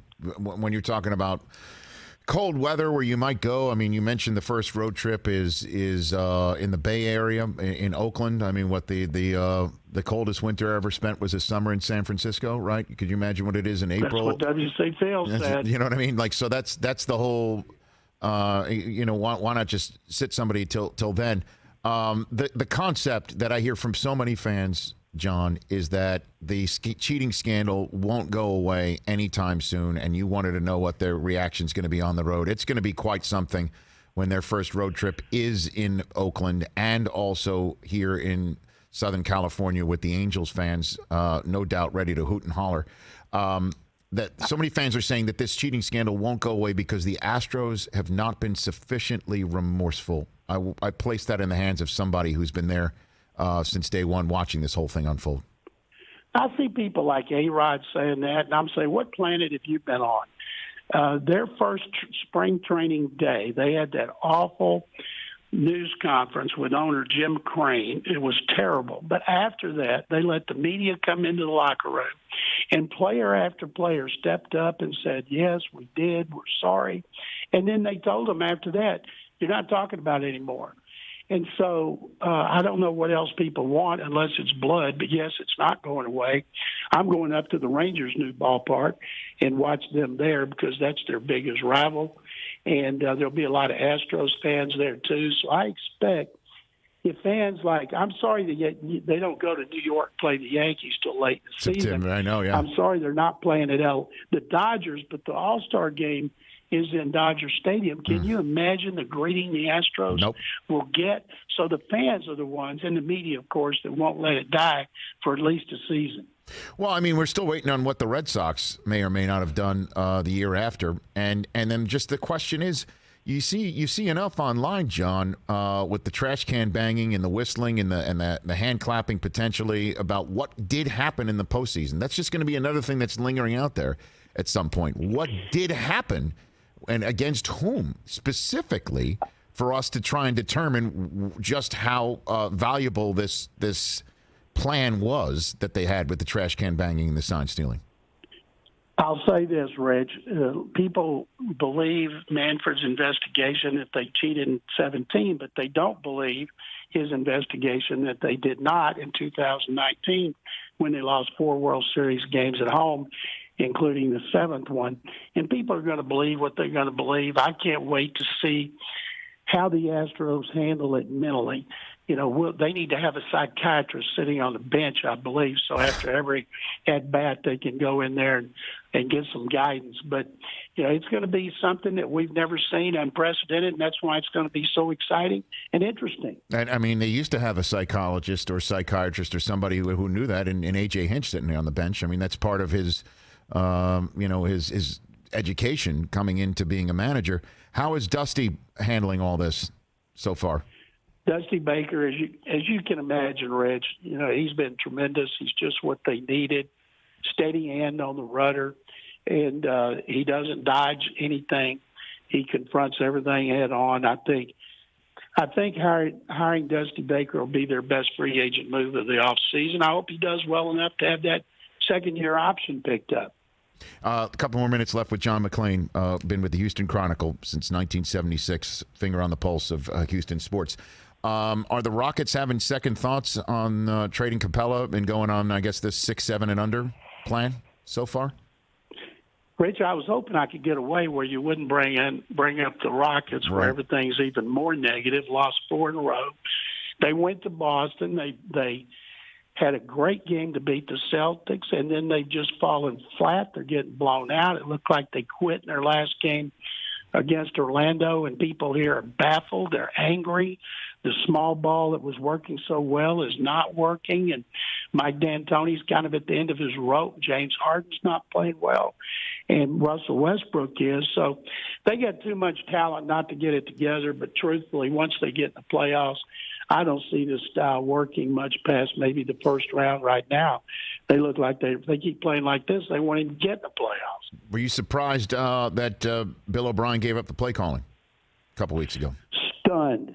It was the last question I asked him in a little private get-to before he went in to do his news conference with the masses. And I said, by the way, Bill, have you given any more regard to having offensive coordinator Tim Kelly call the plays? And he hesitated and said, Timmy's calling the plays. And that was big news in Houston because so many fans and media wanted him to do it. Now he'll be able to focus on the game more. He's given it up one time to former offensive coordinator George Godsey in 2015, but every other year in his 6 years with the Texans, he's called the plays. Well, you're one of the many members of the media that I've seen at owners' meetings in the past. Do you think this one's going to go down in a couple weeks? I do. It's interesting because they say the elderly is the most susceptible to getting the coronavirus.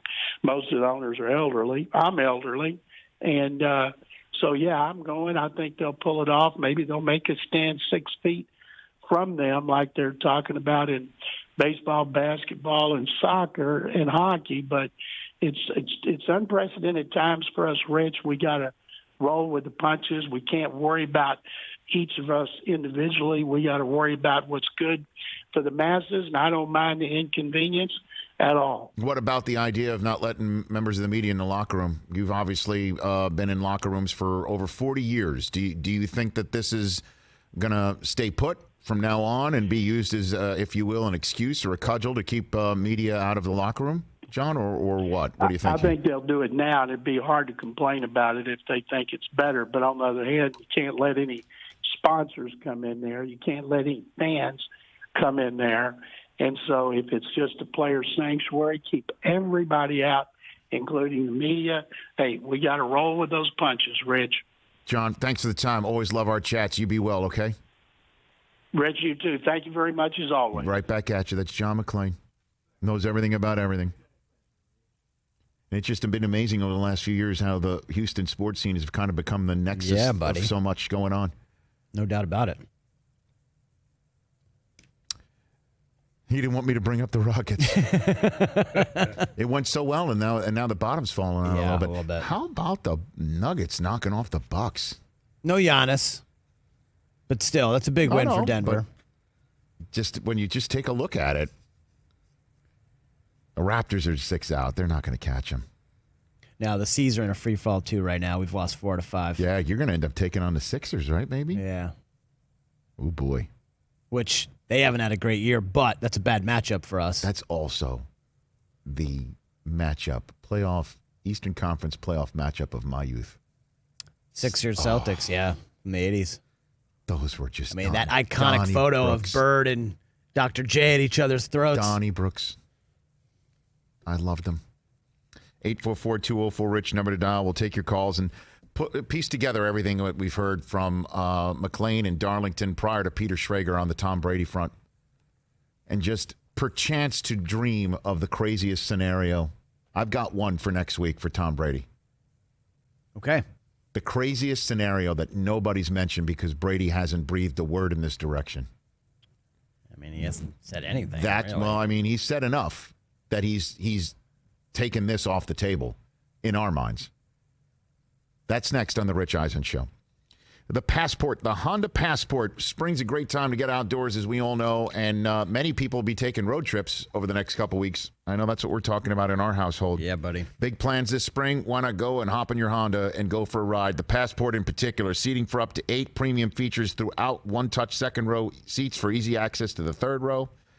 The Passport, again, it's an adventurous environment loaded with tech. Available features like the wireless phone charger, Apple CarPlay, Android Auto, Wi-Fi hotspot, cabin talk, in-car PA system. My kids cannot get enough of that. Number of times that I use that is in the Odyssey, man, I can't get enough of it. I have a lot of fun with that PA system. So do my kids. It's also a great time, again, to get your local Honda dealer to check out the 2020 Honda Passport right now. Hurry into your local Honda dealer. Check it out today and tell them I sent you. And make sure you check out the Honda Sensing 2. It's available. It keeps you safe from points A to B on the road. It's essential really, for your driving experience. We're back with more on this Rich Eisen radio station and youtube.com/Rich Eisen Show.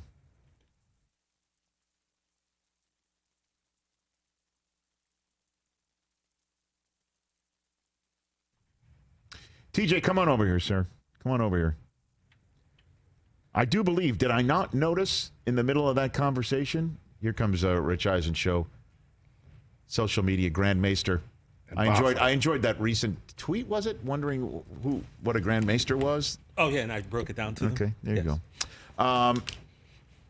Did I notice during the John McClain situation you battled a few bots? The battle of the bots came back again? The bots, or it's like an everyday situation. Yeah. Our viewers, our fans out there, they're quick to let me know when the bots are there. I saw one too. They pop up with the heart, right? With the hearts, yeah. So every single day I'm doing I have a new theme for how I'm battling the bots. Like one day I was Jon Snow at the wall, and the other day I was Rick Grimes at like The Walking Dead. Today I'm like Brock Lesnar, and I'm taking all the bots to Suplex City. Is that what you do? Every day, you know. DJ. What else we got on our social media? Anything going on?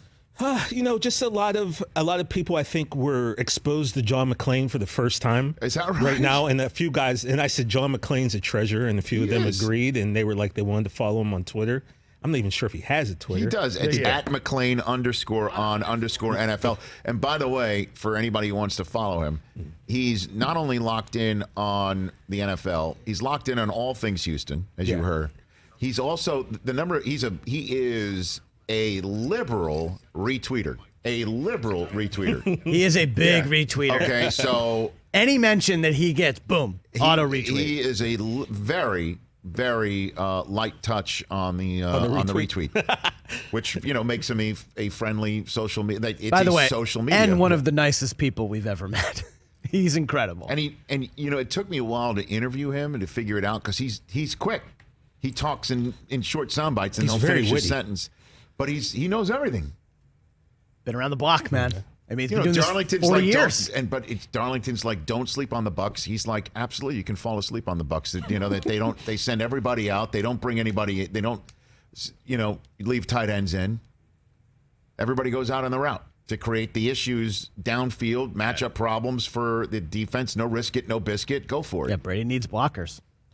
Can I ask you guys about the whole Jameis getting LASIK thing? Is this true? Did he really get LASIK? Yes. Oh, yeah. Yes. So do you think this is the joke is that he had 30-30 vision, and he's trying to help his 30-30 vision. Because I remember seeing a lot of shots of him where he was squinting really hard and looking like. God. So I don't know. Do you think that can change? All I know is that our YouTube fans enjoy the glasses on, glasses off thing that I do a lot. Yeah, that I don't even notice that I'm doing. They're a fan of that. But I mean, it's second nature to you at this point. I can't like. So what is it? Are you nearsighted or farsighted? I don't know what it is. Can't read. But you can't read close up, right? This is. So he's farsighted. I'm looking at the screen. I'm looking at our live feed right here, which is what, about 7-8 feet away. About the 8. Crystal clear. You're farsighted. You're crystal clear. Right. Yeah, that's the same Everything's way crystal clear. Up close. I could see all the way down there, crystal clear. Right, but up close, you need him to read. In order to see what, that the Raptors got 27-13 from Ibaka last night and beating the Jazz. Ibaka. By the way, nice West Coast swing for the Raptors, huh? Yeah, right. And so nobody's talking about them. No. Because everybody feels that they're just, Nick Nurse, guy can coach. That they were without Kawhi, and they're still minus Kawhi, and they are almost 30 games over 500. Yeah, man, it's crazy. The power of coaching and a great front office and a passionate fan base. That's why everyone wants Masai Ujiri to run their team. I know, and he's a smarter way to stay from the Knicks. But at any rate, I do need glasses to see that. Got it. You're farsighted. I got a quick question or comment. How much time till we're back before we go down that? About a little less than 30. 30 seconds. It's quick. Hold. You want to wait? Yeah, just hold it to the next one. Yeah, wait. It's called a tease.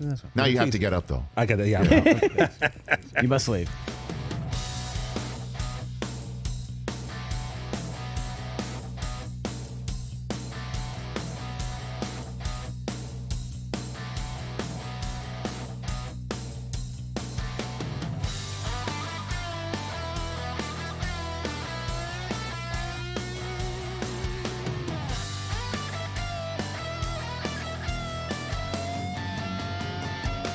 Welcome back to the Rich Eisen Show. 844-204-RICH, number to dial. Let's take a phone call. Elliot in Florida, you're here on the Rich Eisen Show. He's been hanging on for a while. What's up, Elliot? Hey, how's it going, guys? What's going on? Just want to say, love the show. You guys are doing a great job. Appreciate that. Thank you, buddy. If you guys aren't watching it on YouTube, you're missing out a little bit. Appreciate That's where it's at. Thank you, sir. Yeah, I know. It's, but I'm interesting. a huge Bills fan. I'm a huge Bills fan. Excited we signed Josh Norman, reunited him with Coach McDermott.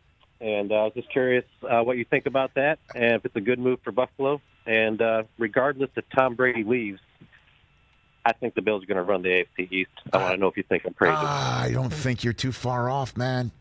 I don't know. The Bills should have been one of the final 8 teams in the playoffs this year. They should have been. They should have gone further than the Patriots this year. They should have taken the Texans out.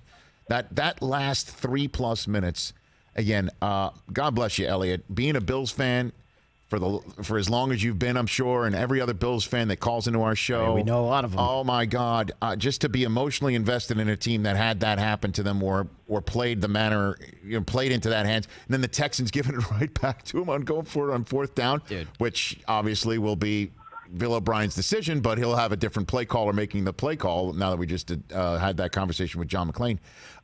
So, look, I like Josh Norman, and thanks for the call, Elliot. We've been big fans of Josh Norman here. He's come in studio. And so I think McDermott will know what to do with him, and we all know how stout that secondary is to begin with. They let the defensive player of the year walk, and that secondary plays very well with the front end of that defense.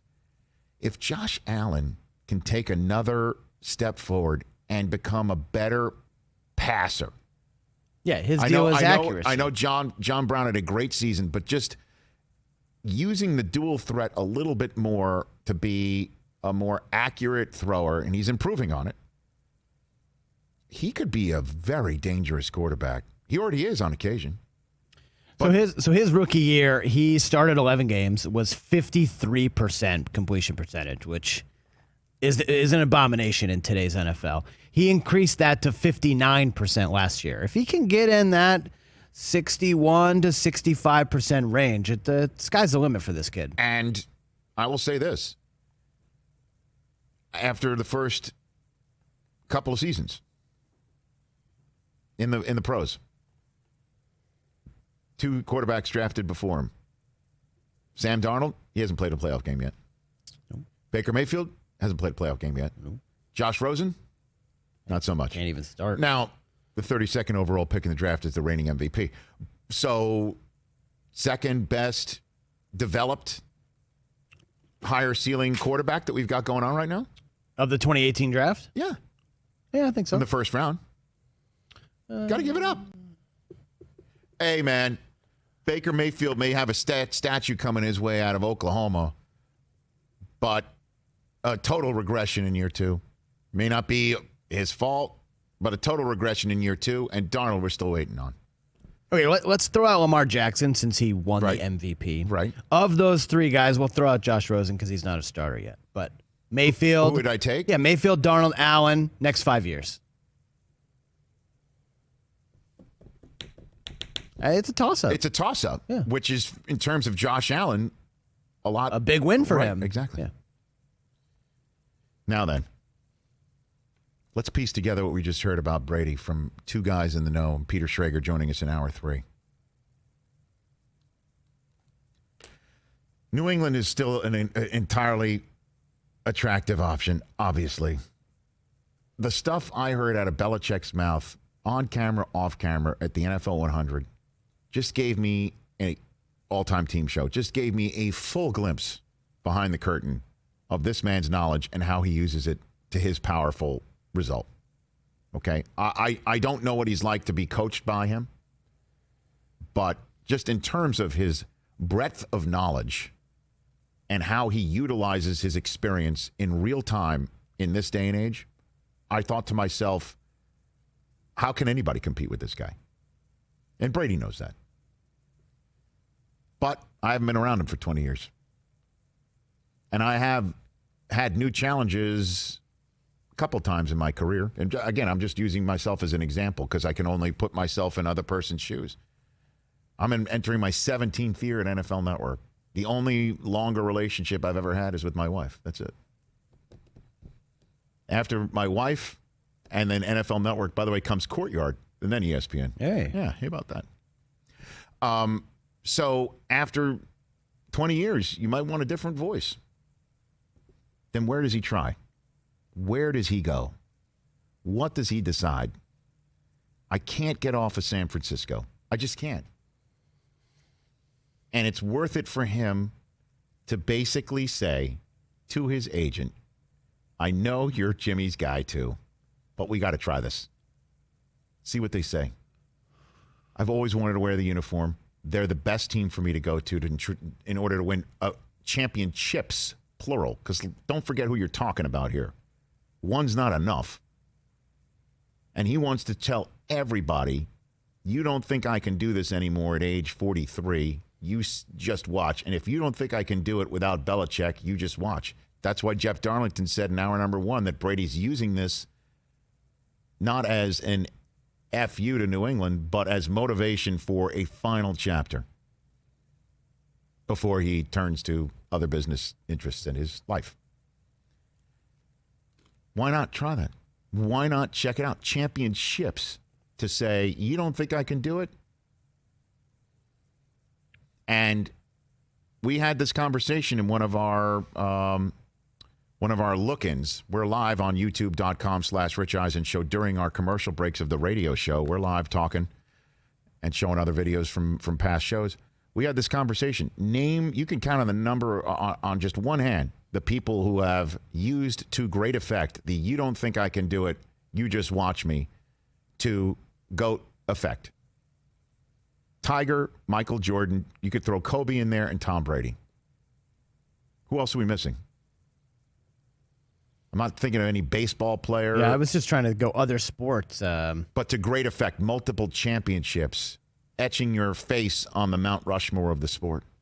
And throwing Michael Phelps' last Olympic run. Could be that. And also his original Olympic run, the number of times I'm sure he was told no to use it in his... Serena coming back from her pregnancy. Yeah, there you go. We're talking high status goats here. Yes. Why not try San Francisco, knock on that door? There's also, what? You're going to look at other places like Los Angeles for the Chargers, the Raiders in Vegas, 2 spots that would use you to great effect in order to help sell seats in a new stadium. You would be able to, I guess, extract many concessions from dollars and cents to the way you want to go about your business within the locker room, to your input on the offense in a way that maybe the coach would be unwilling for anybody else. You can use that as leverage to say, I'm helping you sell seats and jerseys and relevance in your new spot. Here we go. Yeah, I think that's one of the biggest factors for me is the offense. He's run the same system essentially, not for 20 years, but this Josh McDaniels offense where the verbiage is something he's comfortable with. You heard somebody say it last time. I don't know who we talked to, but the bastardized system in a good way where he's watching film and picking plays from other teams and using it.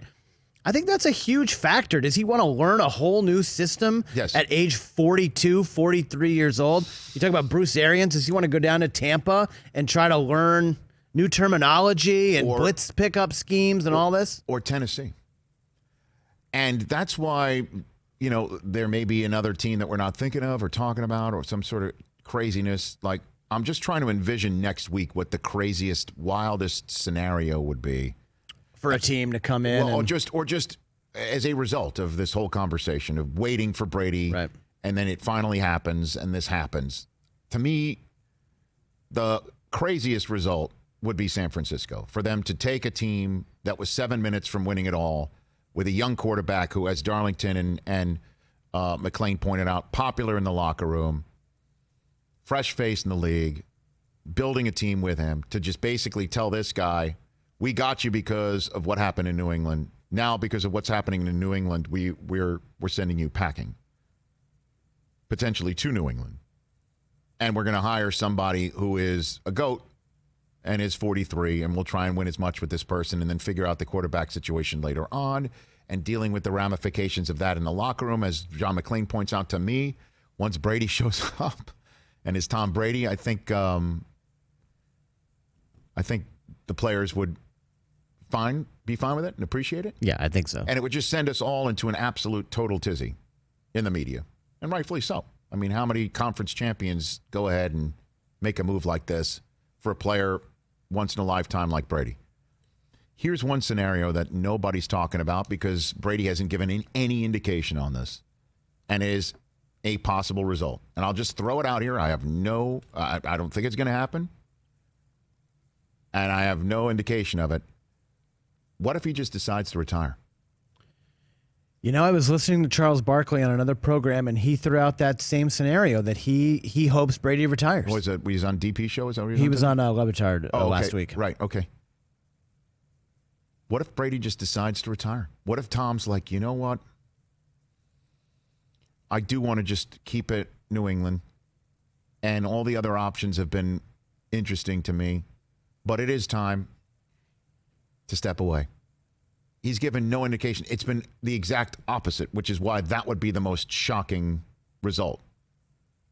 And as we mentioned before, like going out at the hands of Ryan Fitzpatrick and Ryan Tannehill in the manner that he did. I don't think Tom wants to lose that way. His last pass is a pick six. That's to me, again, it just doesn't compute. But I'm just, again, throwing everything against the wall. I think for me, here. Going to San Francisco, yes, but retiring would be the most shocking thing for me. Just to say, you know, I've looked around the landscape, and I got a new production company. I got stuff going on or whatever. I don't see that at all happening. But what if he just decides to do that? You couldn't begrudge him that. That's for darn sure. Talk about doing a 180. That would be a pretty big 180. Tom Brady just retiring. I don't see that either. But I'm just throwing out every possible scenario. There's a team out there that we're not talking about. Or he just decides, I've looked at all the other options. Yeah, what team aren't we mentioning? The Giants? That's not happening. But, yeah, right. But wouldn't that be a pretty big shock? Yeah, but, I mean, we could, this is now just throwing stuff against the wall, yeah. Daniel Jones. I mean, but the 49ers is kind of throwing bleep against the wall. Well, it's because it makes sense for Brady to do all that. It makes sense. But it doesn't make sense for the 49ers. Again, the whole conversation that's kind of died down right now of Peyton Manning being lured into the Monday Night Football booth. We'll have update on that next hour. Okay. It's you have the certain status of being a GOAT. Right. You have one opportunity to do this. This being broadcasting for Peyton Manning or Tom Brady leaving the Patriots. There's only one time that you're going to do it for the first time, right? Why not use every possible measure of your influence to get what you want? Even though it sounds totally crazy and it sounds totally undoable because it involves another person, in the case of Brady, Lynch, Jed York, Kyle Shanahan, to make a decision about another person that sounds completely off the wall. With Peyton Manning, it involves Al Michaels to say, I'm up for it, and NBC to say, let's talk, I guess. I mean, when the plan is for Al to do Sunday Night Football. And I'm saying this without knowledge about what your update's going to be coming up. Yes. But I'm just saying is that Peyton Manning, you know what? I'll do it for this amount of money and with this person. Brady, I'll do it. Leave the Patriots. But it's got to be with this team that initially might not be into the idea because of so many dominoes that they'd have to tumble by rearranging such a crucial piece. You know, you got to try it. But some of these other teams have free agent quarterbacks that they may not bring back, like the Chargers or Well, I mean, the Raiders, the and Titans. the Raiders are another instance. But I'm saying, like, do you think Tom would risk taking a reputational hit? I don't think there's a reputational by quote unquote hit. forcing the 49ers to get rid of a guy who we assume is Tom's friend. What's the reputational hit? That People he's are saying that he's forcing himself into San Francisco. That they have a quarterback who's, I assume, his friend. They share an agent. I mean, I think this would be a pretty big blow to Brady's reputation. He's hoisting the Lombardi Trophy, and his children are driving to his parents' house, which I'm assuming is by the way, I'm totally throwing that against the wall. I'm just assuming his parents are geographically sound to the Santa Clara area or wherever he would decide to live. I mean, please. When it all comes down to it, are you happy? Yeah, I'm happy. Yeah, when it all comes down I think to to it, the outside do you have world, a it comes seventh ring? off as kind of a jerk move if he forces himself into San Francisco. I think he'd be able to handle it. Certainly that day where he goes back and the 12 goes in the Ring of Honor in Gillette Stadium and all the Fitzes and Sullys show up to go crazy for him. Well, I'm not talking about New England fans. Well, I just mean the football world in general. What about Favre's reputational hit going to the Jets, right? What about Favre's reputational Yes, but he hit? didn't. And we're all good now. It's all fine. Yeah, in but the hood. Favre didn't go to the Jets and oust. Who did he ouster? Who was the Jets quarterback there? I don't even care. That's what I mean. Like, we're talking about a guy in Jimmy Garoppolo who learned under Tom Brady, who got gifted this starting quarterback job in San Francisco, got absolutely paid, was 7 minutes from the Super Bowl, and now Tom's like, I'm going to come take your job. Yeah, I know. That's kind of a jerk move. Guess what? I don't think it matters. It's a tough world, man. It's a tough world. But why shouldn't he try it? Why wouldn't you? Honestly, you want to shoot the moon. YOLO. Life's too short. Oh, it makes total sense for Tom Brady to do this. Yeah, I know. Doesn't make sense for San Francisco. 844-204-RICH, your phone calls when we come back here on this edition of the Rich Eisen Show that still has Peter Schrager to come and Chris Brockman's news update. He gave a nice little nugget right there of what's still to come here on this 3-hour live on youtube.com/Rich Eisen Show in this radio edition of the program.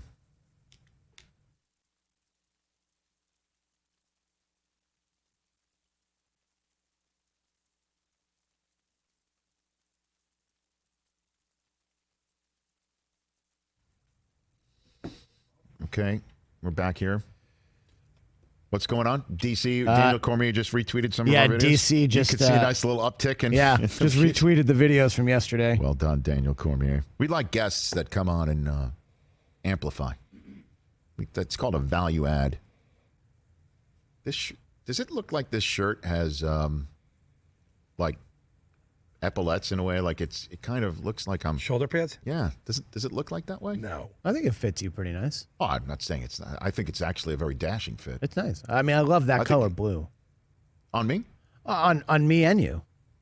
I'm not talking about you. I know, but I'm just saying I like that color blue. Exactly. Don, could you take my shot again? Oh, yeah, that looks good. And by the way, it kind of matches the color scheme, doesn't it? A little bit. See that a little bit? A little bit. Yeah, you blend. What's your color? I have black. Come on, Mike. Black. No. When you show up, like when you showed up to my birthday party. No, I'm colorful when I go out. I'm a white guy. You got a nice bowling shirt on. You like white. You like white. You like white. Yeah, I like white. That's that Goomba gangster white that you like. Oh, careful. Now, hold on a second. Now, you, sir, why don't you wear it on the show? What? What do you want me to? Why it's not a good color for TV? Did you just cough into your elbow, or what'd you cough into? Yeah. Did you? Time for this. I'm an elbow guy. Time for this. I will say, Rich, you sneeze into your hand. No, I don't. Oh, you definitely do. You definitely do. I sneeze into my elbow. Yeah. Excuse me. You sneeze in your hand. Yeah, you're a hand Rich, guy. I've been around you for 9 years. I've been around longer. I'm going. I'm just saying, I haven't seen you sneeze recently, but in the past, you're a hand sneeze guy. Is that why my Uber rating is 454? It's very possible. I'm a hand sneezer? Hand sneezer, phone talker. Uber driver's hand. I did it right in the crook of my elbow. Okay, I'm just saying, in the past, I've seen you go into the hand. And then I wash. Right. I'm not saying you don't watch. This isn't a Sports Center commercial situation. Holy crap. Where you're not watching. By the way, imagine if that aired today. No. They wouldn't let you in places. You'd be banned. You'd be banned. You'd be banned. I would. It'd be like Mocha Joe's. You'd be banned. Like Mocha Joe's. Mocha Joe. I wouldn't in a million years let that happen anymore. That was a life lesson for me. I'm telling you. That was a total life lesson for me that I allowed them to let me walk out of the frame in that SportsCenter commercial, which Stuart Scott was washing his hands the entire time. More than 20 seconds for Stu. Well, the commercial was More 30 than seconds. the 20. It was 30 seconds. You hear a flush of the toilet. I come out of the stall, which again, I'm like, can I at least walk, from out of frame where it looks like I'm at a urinal? Right. Like, literally. Right, we got to assume number 2 situation. For the joke, we're saying that I've taken a dump. All right? And then out comes a jockey after another flush, and then another flush, and the horse comes. It's just back in that day, I just wanted to be in any SportsCenter commercial. What year was that? What year was that? Ask any SportsCenter anchor. You just want to be in one. Thank you. Ask any SportsCenter anchor. Took ours. Cisco, did you just take ours? Yeah, did you take ours? That's mine and Brockman's. I mean, what are we doing? This is like Costco. You can't get our stuff. What's the name of the show?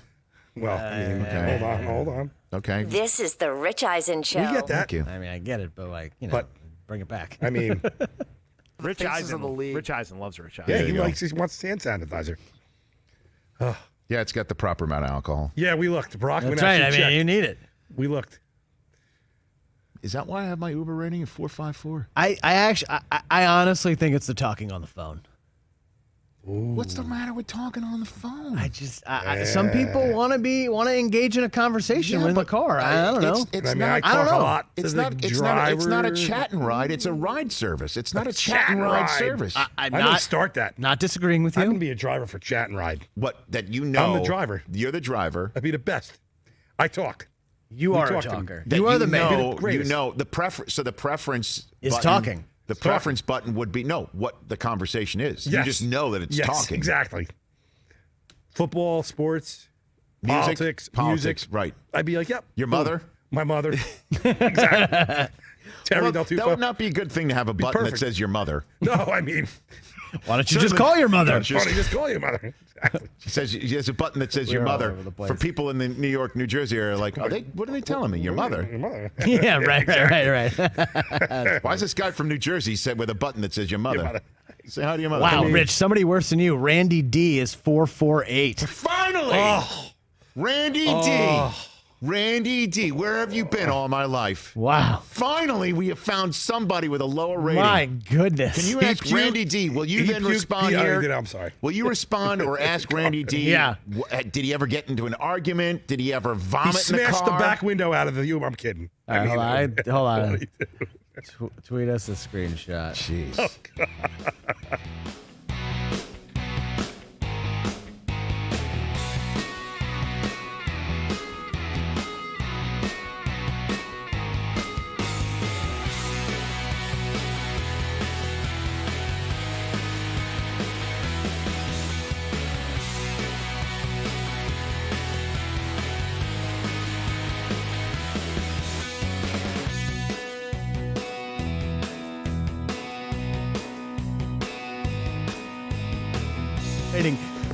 What's going on? Some guy was a 4.7, Byron, and says he smelled like vitamins one time. Oh, and that's why he had a low and that's why he had a low rating. Okay. During the commercial break on our YouTube feed,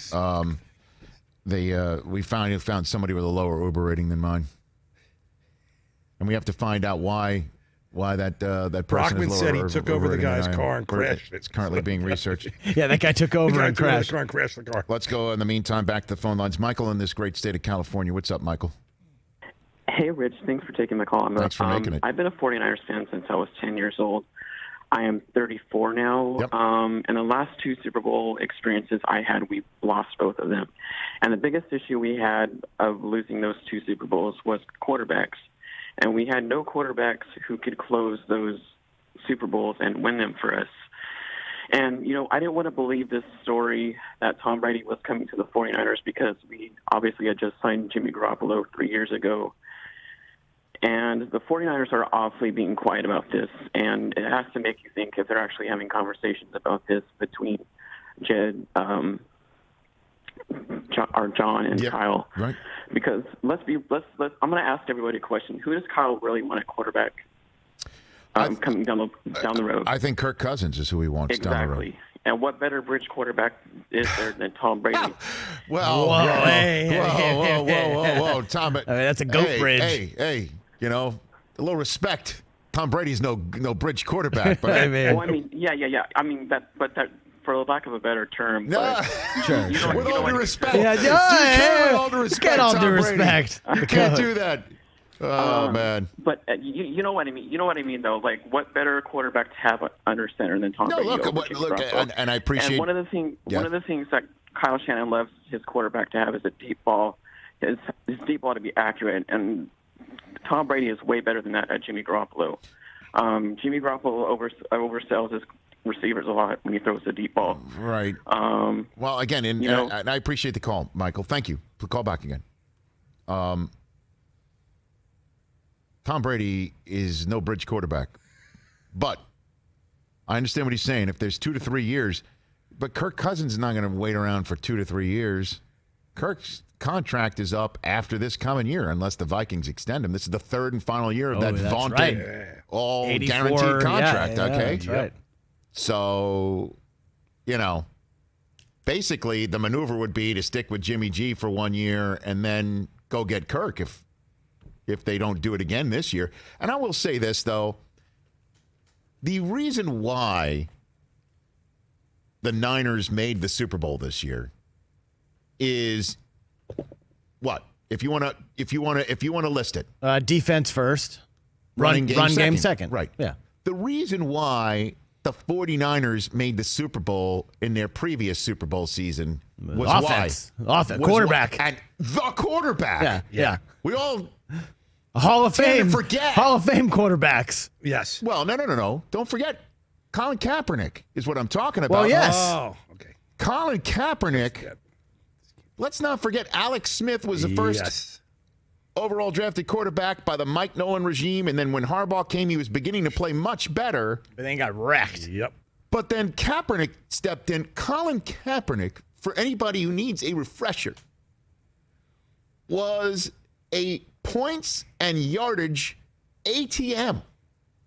You stuck the card in. You chose checking or savings, run or pass, and out came the cash. I mean, ask the Green Bay Packers. Ask the Packers.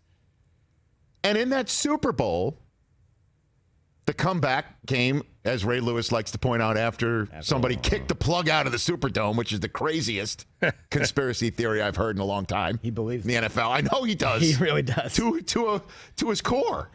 Like somebody. There's a big switch at the Superdome and he just turned it off? And I know I'm going to date myself. Like the movie Airplane, where the guy unplugged the plug and the lights go out on the runway. The runway lights.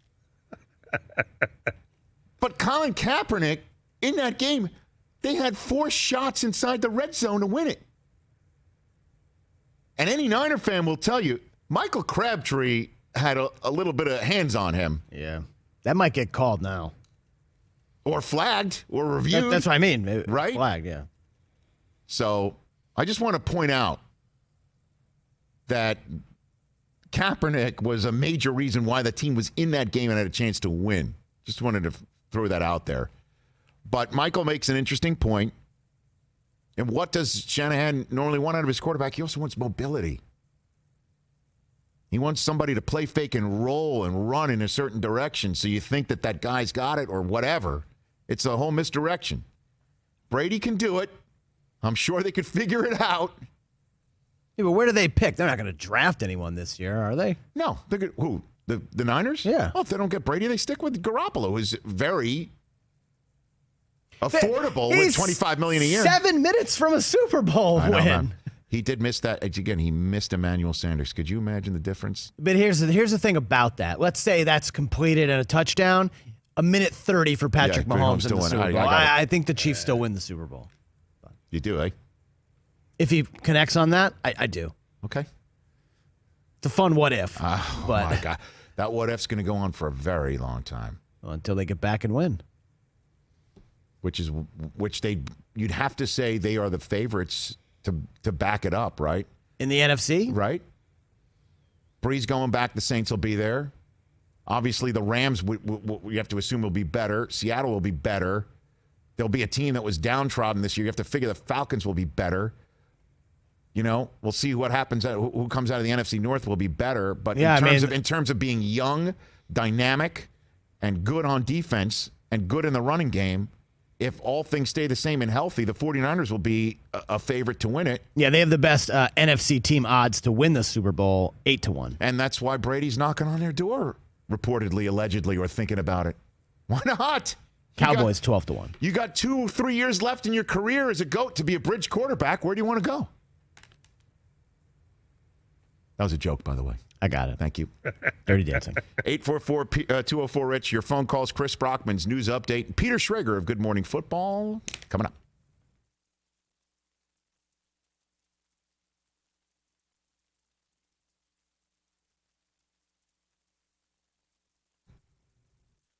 What are we looking at here, Don? I'm sorry, with who? Who do we do this with? Oh, Boban, true or false? Oh, yes. Oh. I don't think we need any more introduction than we do not. He came on to promote John Wick 3. Remember his appearance in John Wick 3? Oh, yeah. Boban, true or false? Roll it, Don.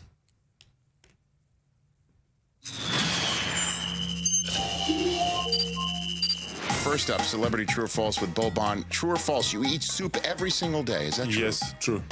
Why is that? Yeah, because it's a big deal in my country, soup, and we eat soup every time. This is like when you're growing up, you say, hey, first you start your meal with the soup, and after that you can eat whatever you like. Okay. It's not basically it's like how we do. Like when you eat soup, like basically you feel like you're healthy because like a little bit full your stomach and like you're not hungry too much. So do you at some point during the day, oh, you know what, I haven't eaten soup yet. I need to have my soup. You have had that? Yes. Okay, what is your favorite soup? Butternut squash, chicken noodle soup, tomato soup, mushroom soup, everything like. Okay. Have you thought about making your own line of soup? Boban soup. Boban soup. You know, like this is a good idea. I will think about that. Here, let's pound that out. I will think about that out. Very good. I will think about it. Next one for Boban. Celebrity true or false with Boban. False. You do not like you do not like cake. You do not like cake. No cakes. Not big fan. Why? What's wrong with cake? Cakes. I like small desserts. Like if I eat something, I will eat like something like really like to enjoy because small. Did you get? They're all small. Go ahead and say it. Yeah, no, they're all small teams. Everything. So if I have you over for dinner, soup, Nutella crepe. Yes. Okay, that's They're easy. That's a combination. That's very simple. This like couple bucks, nothing more, nothing too much. Last one for you, Boban. True or false? You love to shake hands. Is that true? But like to be honest, people more like to shake my hands than like to shake. Every time every time like when somebody come to me, like I just come from the restroom, I wash my hands, I ready to eat food, and I was like walking like this. I hope somebody not shake my hands, and that time like somebody comes, hey, how are you? And I was like, how are you? That's when you go with the fist pound, right there. Yeah, I know.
we're going to do right here is go back into time.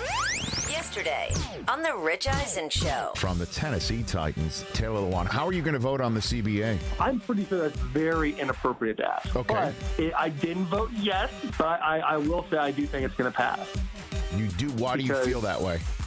Lower tier guys who are between years 1 and year 5, and to look at say, oh, I'm going to make $100,000 more this year. Why wouldn't they vote yes on that? And so I think it's a short-term fix for a long-term issue. That's as far as I can really take it.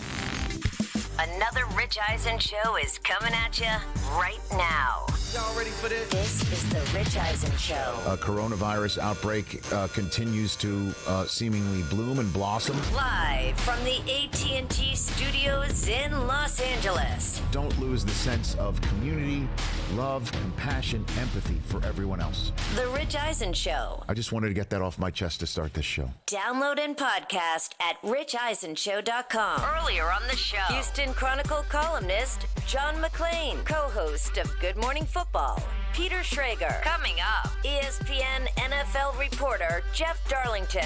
And now, it's Rich Eisen.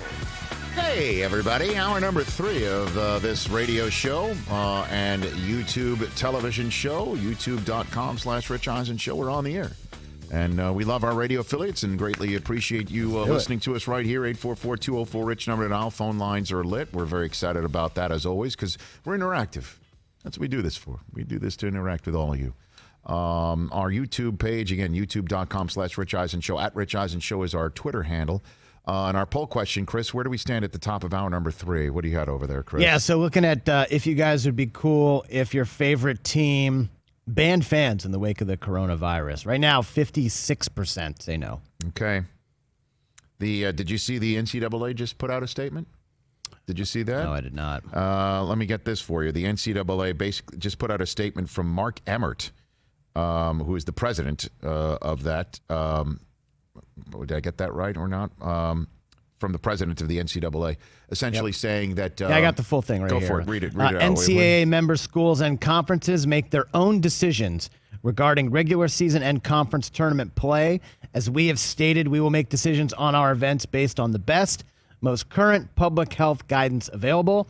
Neither the NCAA COVID-19 advisory panel made up of leading public health and infectious disease experts in America, nor the CDC or local health officials have advised against holding sporting events. In the event circumstances change, we will make decisions accordingly. Okay. Would you go to an NCAA tournament game right now? I think so. No, I wouldn't. I think so. I'm being very honest with you. Probably get a great seat courtside. You could. 844-204-RICH is the number to dial here on the show. Chris Brockman's news update kicks off hour number 3 with Peter Schrager of Good Morning Football to join us. We've already had great, lively conversations on the NFL front. Jeff Darlington and John McClain joining us here as, again, we're waiting to see if the collective bargaining agreement, as it was negotiated between lawyers from players and owners, if that's going to pass. The deadline for the votes to be tabulated or brought in by the Players Association was extended by 2 days. So the NFL extended by 2 days the window in which you can tag somebody, franchise tag somebody. That's now been pushed to just before noon Eastern on Monday.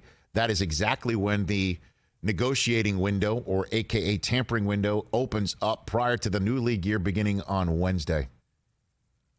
Again, franchise tags leading right into free agency, prior to which we'll know what the free agency rules are, and a huge vote for the collective bargaining agreement as it's been hammered out.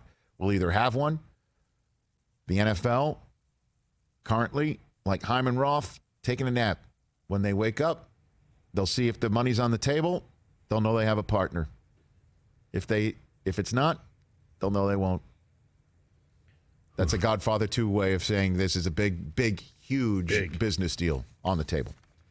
Chris Brockman's news update brought to you by our friends at Honda and their HR-V. Hit it, Mike Del Tufo. Go for it. And now, with a report of the day's news from the world of sports and entertainment, someone who is not a journalist or newsman by any definition of the word whatsoever, it's Chris Brockman. All right, very good. are very, very good. What do you have over there, Christopher? Okay, it's March 10th, a little after 2 o'clock Eastern time. Your Brady Watch 2020. We got nothing. No update. No updates on a Tuesday. Great update. Very good update. No updates on a Tuesday. All right, the rest of the National Football League news.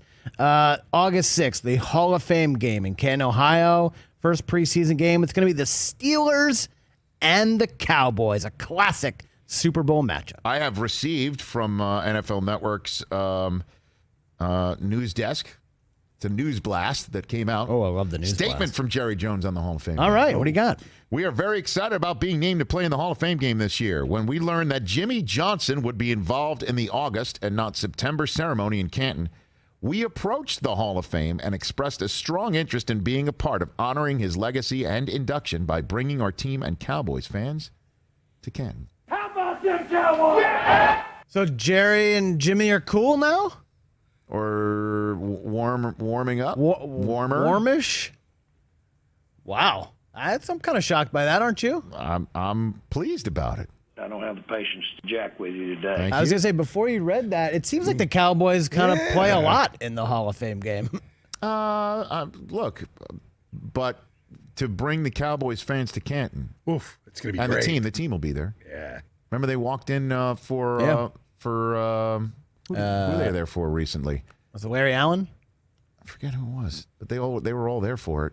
Could have been Larry. Do you think Jimmy goes in the Ring of Honor at some point? He's got to. Come on, let's get over it, everybody. Of course he's got to. I mean, it's been 20 years. They're not over it. Maybe this is the time.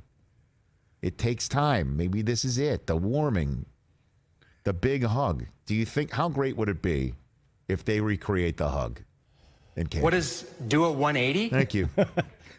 Good job, Mike. For that one. Bring Emmett out to mess up his hair. Just do it. Yeah. Right?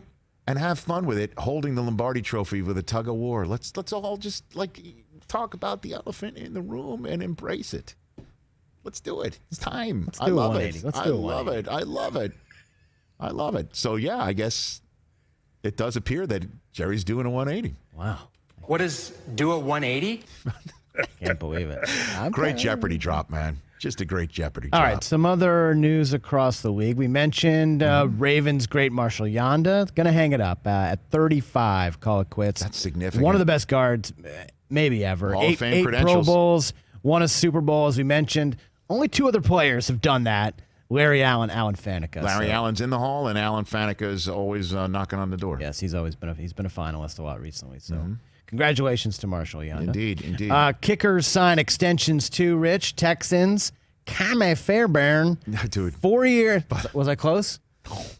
4 years, $17.65 million. There's an apostrophe. Kaimi. Oh, Kaimi. Fairbairn. He's a good kicker. $9 million fully guaranteed. $10 million over the next 2 years. How about that? Big money for him. Then he misses 3 kicks in a row. See ya. I mean, that's why $10 million guaranteed. They're going to keep him around. There is no more pressure-filled position in the National Football League than place kicker. And I said that with no stutter. There is no, what have you done for me lately? What have you done for me lately, for sure? Well, that's the pressure. Every swing of the leg. Every quarterback that has a bad game, we'll see you next week. Wait until Mike Tomlin just stops kicking and goes for 2 every time. Every quarterback that has a bad throw. All right, we'll see what you do next time. Here's another one coming next snap. Every single kicker knows, no matter how guaranteed the dollars are, they miss 2 kicks in a row. It's already grumbling. 3 kicks in a row. Well, 4 3 out of kicks. 5 kicks. Yeah. 5 out of 7 kicks. Suddenly they're having workouts on Monday. Damn straight. Yeah. Yeah. Kickers are pressure performers too. Texans also re-signed Darren Fells, their tight end, 2 years, $7 million. Raiders released to hear Whitehead. Cap space move, saves $6 million. Okay. He'd started 87 games in the last few years. Yes. Browns offensive lineman J.C. Treader, new president of the NFLPA. I wonder what that means. Honestly, what does that mean in terms of... Look, the CBA, I already read a report that players have been told they can't change their votes. So your vote is already your vote. It's already in. He was one of the he was proponents. Okay. Yeah, that we've seen. There we go. I did not know that. Michael Thomas was on the no side. So was Russell Okun, which is why he dropped out to give Michael Thomas kind of a boost for the no side. But not enough, huh? Not okay. enough. Ian Rappaport saying that Tua had his 4-month scan yesterday on the dislocated hip. Sources describe them to him as very good with no concerns, as positive as possible. Dude. I heard it yesterday on one of the football shows. Top 5. It was first overall. They were starting to have that conversation, and I was like, minutes late. A week too late. A couple weeks off. Yeah. Well, I said it would be the Friday of the combine. Yeah. Now 2 weeks after. Now it's week and a half. Yeah, I There you go. I heard it yesterday. Should the Common. Bengals It's think common. about Tua number 1? It's common. Yeah. It's common. But one thing's for sure. It was what? It was a great cough at your elbow. Thank you. You got it. It was, a week after his hip injury where I said he's going to be top 5 anyway? Yeah. When I heard, okay, they stabilized it. His surgery went well. They expect full recovery. I'm like, he's top 5. Top 5 anyway. That was one of my 4th down hot takes, baby. Yeah. First take this morning was should the Redskins take him at 2? It's coming. It's coming. And the Redskins will absolutely play that conversation up. Oh, yeah. They're open for business, man. And do you know what I would, if I was a member of the Lions organization, I would just whisper that as much as possible. I'm hearing that the Redskins are thinking of taking Tua. Are you hearing that? Because if that means somebody goes up and start, and I know, I'm seriously, because I would take Chase Young right now. In a second. Right. They need Chase Young in the worst way. That's the way that Chase Young falls to him. The Lions are in a good spot, man. And I know Lions fans don't want to hear that because they usually look for the trapdoor. They're in a great spot. They either get Chase Young come to them, or they're the a spot. haul of draft picks. Right, to say who wants Tua or who wants crazy things happen. Burrow, right? Who wants one of these two? Maybe. Because we've got Stafford coming back from a back injury. What if the Bengals take Chase Young? That would be. Or the Bengals take Tua? That would be wild. But Tua having a clean hip, it's on. It's on and popping. 2020's been crazy. Anything can happen. Oh man! And then he's going to go out and he's going to look great at his own personal pro day, baby, yeah. Because they're going to set up the workout to show off all his skills. He's going to smile at everybody. He's going to nail every interview like he always does, and it's on. Bill should trade his whole draft for Tua. Go full Ditka. I think what they'll do is hold their powder and trade their full draft for Trevor Lawrence. Trevor Lawrence next year. Tank for Trevor. That campaign began, as you know. I called my shot. The tank for Tua started when he looked off. You called it before. When he looked off. I wasn't the first to say it, but I was hearing that right away. Yeah, he beat Georgia. When he looked off the Georgia safety and won that game. Yeah. By the way, check it out on our YouTube archive as well. Great story about what he told Nick Saban right after that.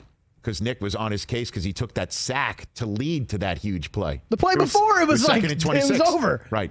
Anyway, when Trevor Lawrence ran away from the Ohio State defense this year for that 70-yard touchdown, half of the NFL just started tanking right there. What else you got over there? Who would you rather have for the next? Trevor Lawrence. I didn't stutter. All right, I won't even. Guy 6'6", runs like a deer, takes a hit, big arm. Nothing. Burrow, Tua, or Trevor Lawrence? Trevor Lawrence didn't stutter. All right. Okay, so we talked about Al Michaels and Peyton Manning last hour. Yes. NBC is according to the New York Post.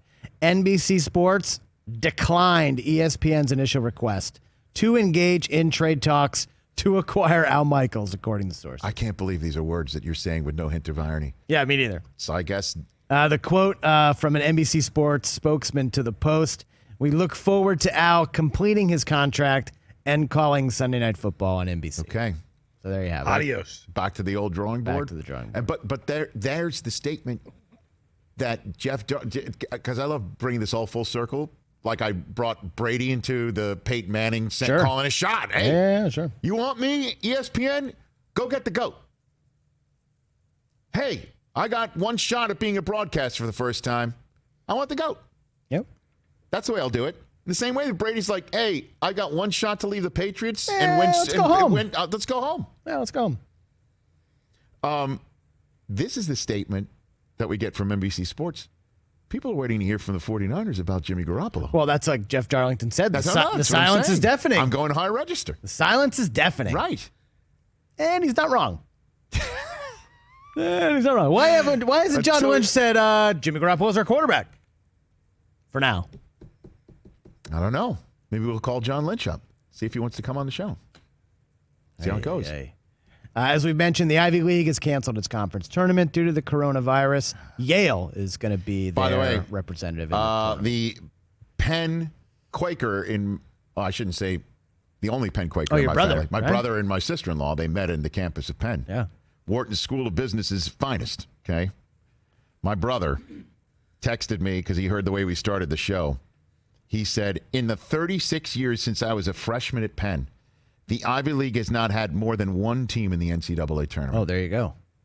Only top 4 of 8 teams make the Ivy tournament. Penn seeded 4th now doesn't get the chance to win 2 games and sneak in, is what he wrote. That's the way that one bounces. I wonder if But we were wondering, like, how many times that happened where you get the right, at-large. yeah, there you go. He would know. He would know. He would know. Clippers signed Joakim Noah. So we'll have him for the stretch run here in Los Angeles. And as we talked about with John McClain, Justin Verlander unlikely to be ready for the season opener with the lat strain. And he mentioned May 1. That's what happens. When a pitcher's got one of those nagging muscle injuries in the middle of March, you don't see that person till May 1 because April is filled with cancellations due to rain it's and freezing. it's cold around half the country. Yeah, May 1. Just keep it smart, keep it savvy. Certainly with Gary Cole now in pinstripes. Yeah, buddy. All right, 844-204-RICH, number to dial. We'll take your phone calls next. And same with Peter Schrager of Good Morning Football. We'll bounce everything that we just heard from Darlington and McClain on the Brady front. And he's also locked in on the Players Association front, what this vote means and when the vote comes out on Saturday, how that plays into the franchise tags that's been pushed till Monday, and then the tampering window, and then the free agency. It's like a partridge in a pear tree. That's next with Peter Schrager on The Rich Eisen Show. Hey, our friends at Sleep Number want me to remind you about my Sleep Number setting. It's 60. My wife's is 70. And the reason why they want me to remind you about this and point out to you that it's 10 numbers of difference is because it's the world of difference. The reason why 9 out of 10 couples prefer Sleep Number beds is simple. You're allowed to adjust your side of the bed the way you like it in terms of softness, firmness. And then the Sleep Number 360 smart beds, they are so smart, they adjust to keeping you sleeping comfortably throughout the entire night. Then you get the Sleep IQ technology inside the bed. You get a score to try and figure out how well you sleep. How does that work when you're constantly being woken up by a newborn? Well, so here's the deal. So I'm checking mine. Last night I did have an 83 despite getting out of bed 3 times. So it keeps scoring how many times you get out of bed? Oh, yeah. It knows everything. I am getting more restful sleep, though, because when I'm actually getting to sleep, I am out. And with the Sleep Number 360 smart bed, it's not a bed, it's proven quality sleep. Come in now and save up to $600 on select Sleep Number 360 smart beds for a limited time, only at a Sleep Number store or sleepnumber.com/Eisen.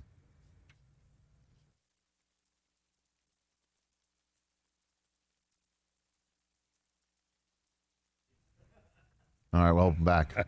What do you got for me over there, Chris? We have vitamin jokes in the chat.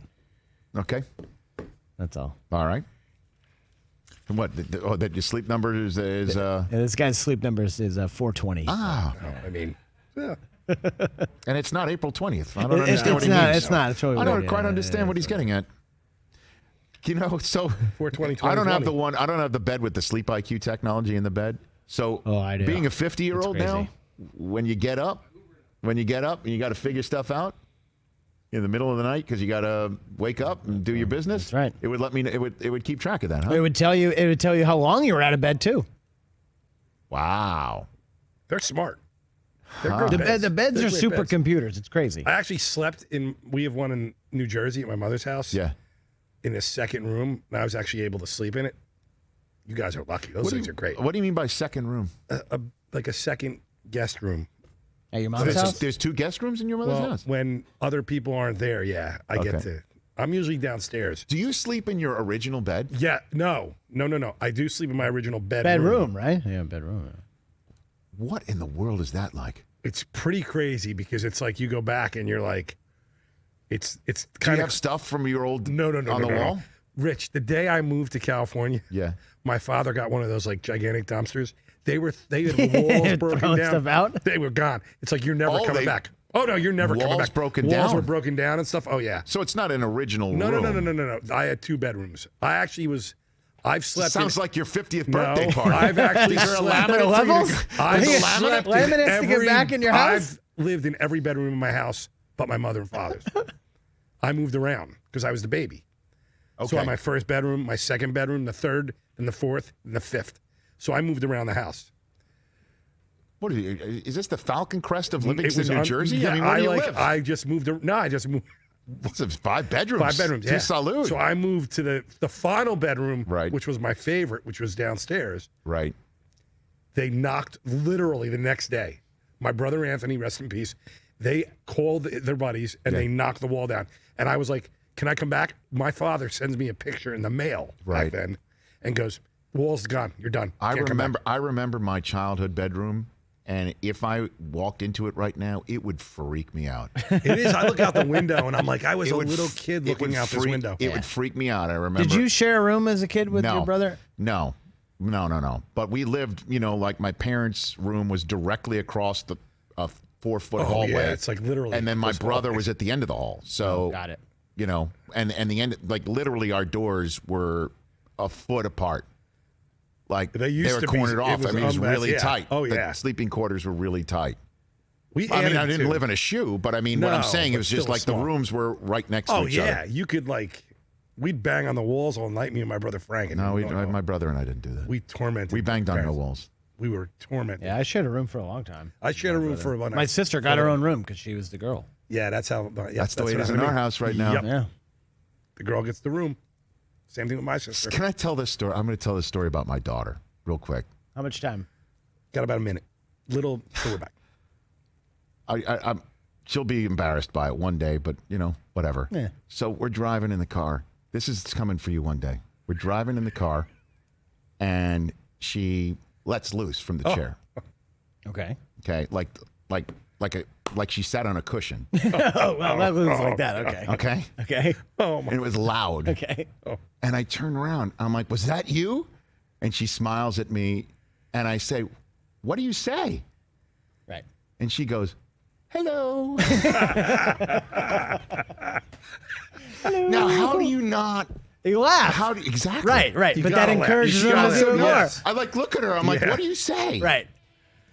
Hello. You gotta laugh. All right, we're back with more in a second.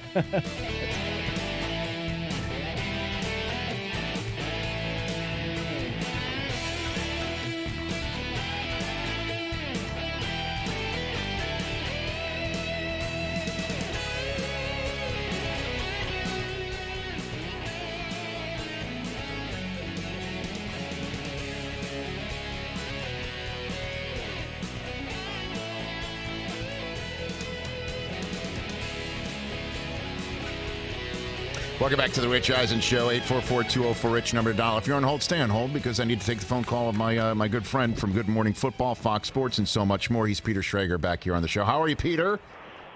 I'm doing great, Rich. How are you? I'm doing well. I'm just trying to piece together this Brady puzzle. I had Darlington on in the first hour, John McClain last hour. Now you. Unload what you know. We're 8 days away from potentially getting an answer here. What do you got for me? Here's what I know, and I think Jeff is plugged in a lot of ways, and obviously John's got Houston and more locked in. Here's what I know. I know that the Patriots have not made any necessarily big overtures to Brady yet, and we're now 8 days removed or 8 days away from it, and this is what I've been hearing since the Combine when I was with you. Yep. There will be no roses, there will be no bouquets, there will be no Robert Kraft sit down. From what I gather, this is going to be one of those deals where the Patriots are going to let Brady feel the love, feel loved, go sow his wild oats, see what he wants, and then at the end of this have to make a decision. Go back to what he knows or go with some new team that, I hate to put into a relationship analogy, but to go with a new lover and see someone who is going to give him the red carpet treatment and all that. Because from what I gather, the Patriots, they don't do that with anybody, as we know, and they're not going to break their rules and not going to do it with Brady. That could be foolish. But this is going to be one of those deals where he is going to field offers from other teams. And I think at the end of the day, Tom Brady's going to have to do a nice old-fashioned pros and cons list. And I'm sure back in 2003 when you left what was comfortable and worldwide leader and said, I'm going to go start something brand new with people I don't necessarily know, that was a decision you had to make. I think Brady's at that point right now, and he got nothing to prove. Does he want to go enjoy being loved and being treated like the king, or does he want to go back to work and go back to a place that I think between us he wasn't too happy at last year? Well, if we're going to continue the analogy of using me as an example, when I made that decision, or part of it was easy for me to make because of the offer that I had at the table of ESPN and what I wanted to do and what I didn't want to do and how I played that. Are the Patriots going to make any offer? I mean, they will. Tom will have to have something from them when he goes in and he does check on his wanderlust, right? I mean, shouldn't that be at least the case eventually? I'm not necessarily sure it's going to be the first one, though. I think that'll be one where if he wants to pick up the phone and say, hey, here's what I'm hearing, I think the Patriots would be there waiting with an offer. I do. I don't think they want to just turn the page on this thing. If I'm reading the tea leaves correctly, they're there, and they know what they need, but they are not going to court him, which is startling considering what he's given to that franchise and what he has been to that region.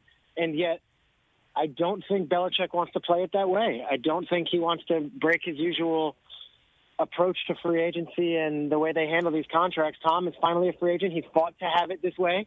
He got it written that way. And I think he's going to see other suitors and other offers. And at the end of all of that, I think the Patriots will be waiting. And they will have an offer, I would assume. I don't think they're just going to let him walk without anything in response. That seems rather imprudent. But I don't think this is going to be one of those deals where they bring everyone in a room and say, okay, let's go get Tom Brady. Josh McDaniels, go fly to wherever he's visiting, the Titans or the Chargers, and go woo him back here. And I got to tell, I did a Week 15 or Week 16 game against the Bills last year. I got to do the sideline, so I spent a couple of days up there, and we got to speak with Brady. This guy wants excellence. He wants greatness. But I could tell he was frustrated. And I don't know if he wants to go to work like that every day. He might want to start something new. How about that? Peter Schrager here on the Rich Eisen Show. Any sense of what it's going to look like? Will he have like a Durant, I'm sitting in the Hamptons, you come to me type tour? He chooses that location somewhere in the United States, or any sense that what it will look like over the next few days? I have no idea, and I also don't know what those financial offers could be. I think everyone assumes he's going to be getting some $35 million Michael Jordan final years of his career type deal. I don't know. I don't know, and I think everyone's pinning him to all these teams. I was at the Combine. I think there's a lot of teams that would definitely listen and definitely consider it, but I can't on the record say that I know one team has a firm offer already in place, and I'm sure there will be. And I think every team that you've heard linked to him, they're at least going to sniff around. But this is a weird one. Durant was one of those stories where you knew teams are going to be coming in with the owner and the star player and try to tell him, hey, here's why you should be a Knick, or here's why you should be a Warrior, here's why. I don't know what this is going to be, and I'd be fascinated to find out. And I find what's most interesting is these last couple of weeks from Brady, it's not like he's been hiding in the fetal position or like a hermit. This guy's been out there. He was at the Syracuse game, obviously, when we were at the Combine, but doing the stuff with Dana White on FaceTime, having Charlie Weiss comment that he's been texting with him. It's not like Brady's hiding right now. So fascinating time in his career, and I think we said it during the Combine coverage on NFL Network. I think it's maybe the most fascinating quarterback offseason since we've been doing this professionally. Well, it's because, Peter, the domino that would tumble based on Brady making his decision would be which? I mean, out of all the other quarterbacks that might either A, be displaced because he's chosen that team or that team's chosen him to displace that quarterback, or that then takes somebody off of the map, some other team off the map for somebody else to offer their services to. Who's the second quarterback you think that might tumble for that whole scenario? I think what's fascinating is what the Tennessee Titans are dealing with right now. If indeed they are considering at least a discussion with Tom Brady, they better decide that soon, because Ryan Tannehill's contract is up, and now that the way they pushed back the franchise tag, they have to decide if they're going to franchise tag Ryan Tannehill by 11:59 a.m. on Monday. Free agency technically starts, the legal tampering period, 12 o'clock p.m. on Monday. So 1 minute later. If they are going to go after Brady, 1 minute later, they need to decide, okay, we're tagging Tannehill, we're out on the Brady the situation. We're done. But if they don't tag Tannehill, suddenly it's a free-for-all. It's okay, now Ryan Tannehill's a free agent, and we're risking the chance of losing him to another team, and we're going to go make a run at Tom Brady. I mean, we will know within a minute what the Tennessee Titans' plans are, and right now they're playing it pretty close to the cuff. That's a huge situation. I mean, technically they could franchise Tannehill, right, and then sign Brady and remove the tag. Court Brady and then remove the tag. You could do that. I'm not sure. That seems very. I mean, I don't know. Seems like you're playing with a lot rolling the dice there. I think you want to really zero in on what you want to do. There's a lot of dice. The 49ers situation that Dion threw out there a couple Sundays ago on our broadcast and is now seriously in the mix that we had Darlington on in hour number one and saying, well, there has been no full-throated statement of support from anybody of the 49ers, just letting this report sit out there or just choosing not to address it because it might be so absurd in their mind they don't care to give it any credence. What is the status on that? You'd love to hear Kyle Shanahan come out right now with a comment, or John Lynch say, Jimmy Garoppolo is our quarterback for the near future. The silence is deafening. And, Dion, for many years working with him, he's not throwing that out there without a little smoke where there's fire. And I honestly think that this thing kind of took on a life of its own, and it was starting with Dion, and it kind of piled on and piled on. I've spoken to 49er sources. They all say we're happy with Jimmy. They're not the ones entertaining it, and yet no one will pat this down. I haven't heard anything publicly. So I don't see it happening. I think Garoppolo is the guy, but it makes a lot of sense for Brady. And if you know Kyle Shanahan, he's very particular with what he wants. Right. I think he likes Jimmy Garoppolo, but I also wouldn't be shocked if there was some crazy story there, because that's just how the NFL is working these days. And with Shanahan, who's been through so many quarterbacks that he's loved and then fallen out of love with, but I mean, he's talking about Robert Griffin, Kirk Cousins, and of course Matt Ryan when he was an MVP. Like, Jimmy Garoppolo is another quarterback of his, and you think that, hey, we got to the Super Bowl and all this stuff. Without a public statement of Jimmy is our guy, hands down, move on, it's hard for us to dismiss it. It's interesting, Peter Schrager here on the Rich Eisen Show, lost amongst Brady and where he goes. And then obviously if he goes to San Francisco, what about that? What if he goes to the Raiders? What about that? What if he goes to Tennessee? What about, obviously, Tannehill? What if he goes even to Tampa? What does that mean for Jameis? And so on and so forth. An interesting tweet from 2 days ago. Teddy Bridgewater tweeting out, I see a lot, but say little.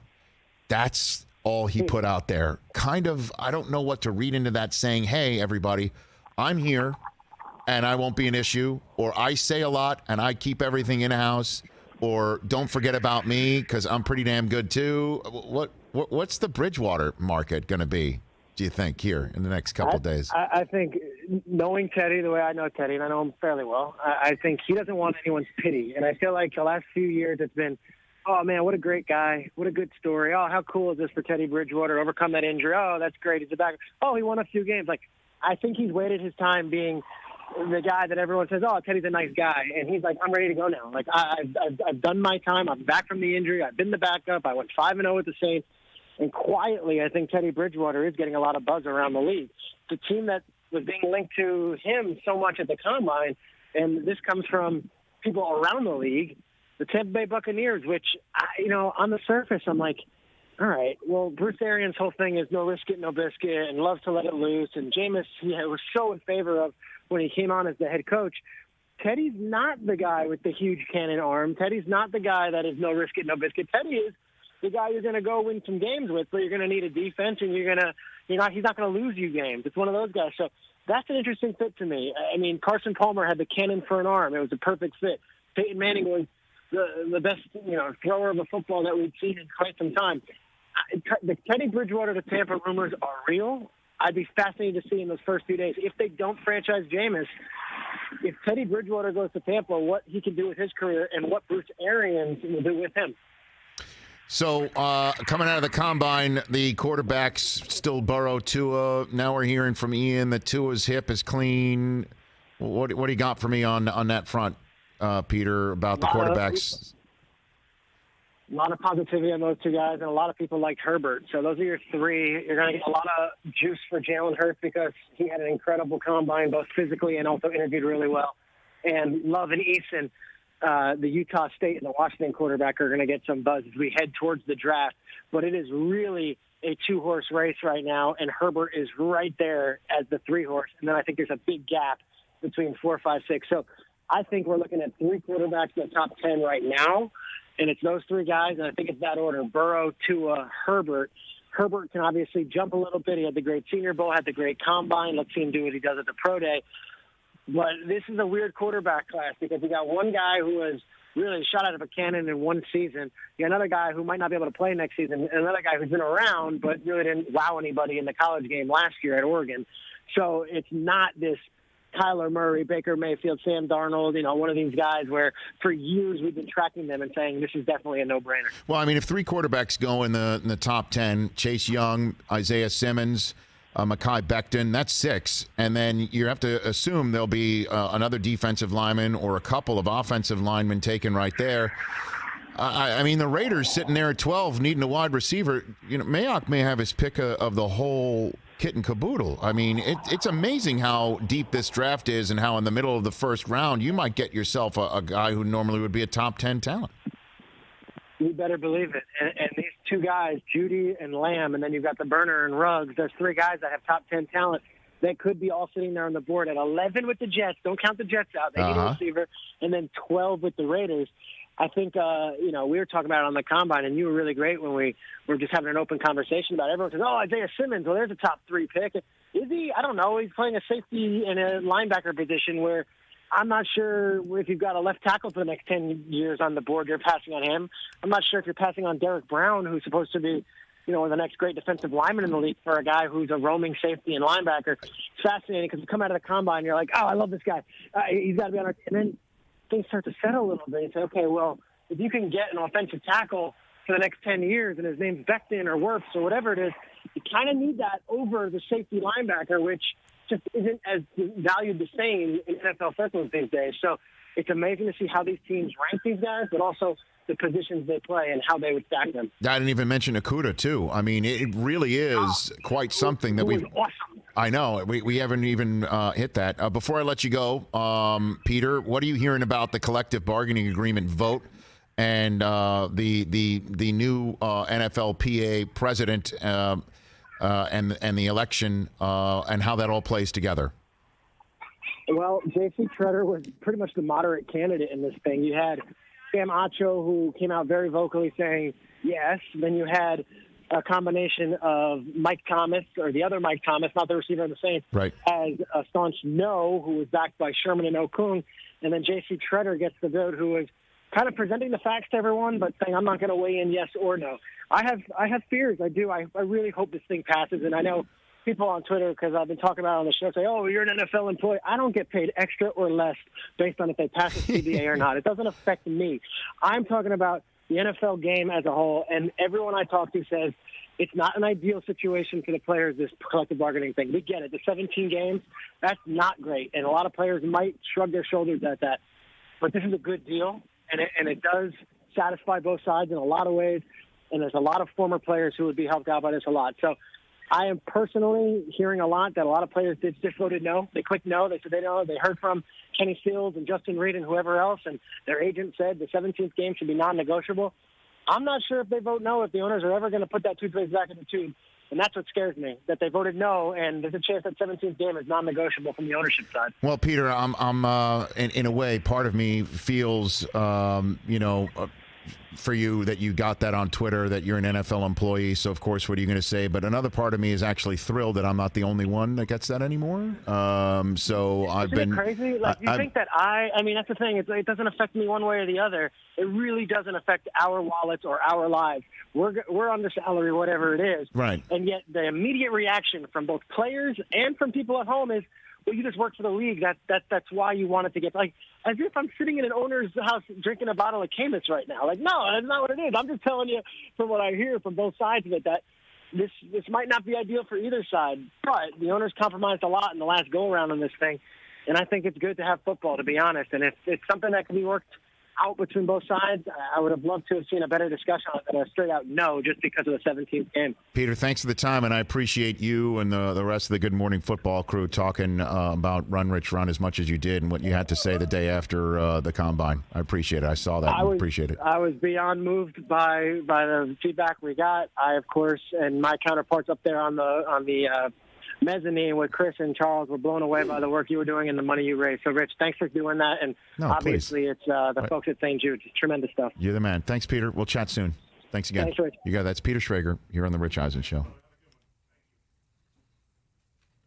Part of me is like, I'm sorry he's hearing that, but I'm like, I'm thrilled. Okay. I'm not the only one. I've been getting it since 2003. Oh, yeah. Real quick. Last time there was a collective bargaining agreement, there was a lockout. Okay. Yes. I'm on NFL Total Access. We're having the commissioner of the NFL coming on, and the reason why he was coming on, I think, was he was none too pleased that the Players Association was telling draftees don't go to the draft because it's a lockout, and they're not members of the Players Association until the minute that they're drafted. Right. And I think that's the reason why I wanted to come on the show and talk about that. So we were taping it. And something happened where the first question we had to stop down. Things happened. The first question I asked him had nothing to do with the draft. It had to do with, hey, look, Commissioner, the Players Association is saying that you haven't opened the books. The league hasn't opened the books. And if the books support your stand or statement or belief that the revenue stream needs to be reconfigured in terms of a percentage, why not open the books? And his answer to that question was, well, that's quite a, he might have said that's quite a curveball, or that's quite an opening question is what he had to say. That's what it was. That's quite an opening question, Rich. And then he went and answered the question, and then they get in my ear in the control room. We have to stop down. Okay? We stopped down. We started the conversation again. I asked a different question, maybe the one about the draft. And then got into that question later on. Right? Just to mix it up. Because that's the way, and not once did I get a call from anybody beforehand, what are you going to ask the commissioner? Got to ask him this. I got an email later in the day, hey, from Goodell. Hey, notice that when we redid it, you didn't ask that first question first again. And I want to make sure that you didn't do that because you thought I said, well, that's quite an opening question. And just want to let you know you can ask me anything, anytime. This is when there were billions of dollars on the table. So quite frankly, you can take your tweets about I'm an NFL employee and I'm going to only carry the water for the NFL, and you could place that where the sun does not shine. Back with more of your phone calls at 844-204-RICH, next on The Rich Eisen Show.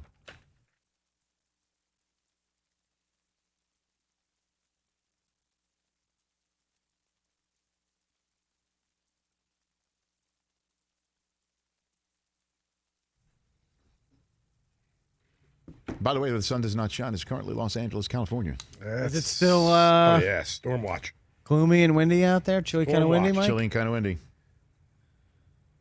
Kind of where Peter Schrager is walking on Fifth Avenue right there. Somewhere along those lines. Chilly and kind of windy. Oh, yeah. Oh, gosh. Are we going to do that? Do that? All right. Here's, we, many years here on the show, I open up residual checks with a celebrity guest. Here I am opening up residual checks, that I get. A few cents here, a few cents there. Years later, after my CSI Miami appearances. Billy Bob Thornton on the show. Check it out. I've got my residuals, and if you don't mind, I'd like to crow about my career through my residual checks to you sitting right here. I've got 4 envelopes. Which 1 through 4? You choose. Which one do you think? Let's pick number 2 first. Number 2 first. Yeah. Here we go. Billy Bob Thornton. Yeah. What's the oldest residual checks that you have? Probably from like Knots Landing and Matlock, stuff like that. Come on. Oh, yeah. Wow. No, I get them for like 13 cents all the time, from Matlock. From Matlock oh, and yeah. Knots It's like Landing. one scene or something in the early 80s. Okay. Yeah, right. Well, this one is from, let's see, right here. This one is from CSI Miami Caged. Nice. I can't believe, this is insane, Billy. This is nuts, Is this a real one? This is a real one. from syndication, $153. Wow, nice job. Nice job. This is a record, Billy. Wow. I'm telling you. I got to open these up more in front of you. I'm telling you, you can actually afford to send this one in to be cashed. Sir, usually there must be a decimal point off. It's usually $1.53. Wow. Oh, I know, right? What's Caruso making if I'm making $153? Exactly. Here we go. Billy Bob Thornton, you're my good luck charm, man. I got a bad feeling about this one. This is for CSI Miami Deep Freeze. Oh, Deep Freeze. Okay, the other episode, Caged, was for $153. Deep Freeze, appropriately named, $3.09, There you everybody. go. And how ironic that your name is Rich. Yes. Knott's Landing, huh? That's the oldest one you got? Yeah, I was like a friendly rancher or something on there. I had my scene with Ted Shackelford. Yes, that's right. You were officially called a timberman. The timberman? Yeah, you were a timberman. Oh, yeah, wow. On Matlock, you were a pawn shop clerk. Yeah, pawn shop clerk. I remember that one. Yeah.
We have anybody?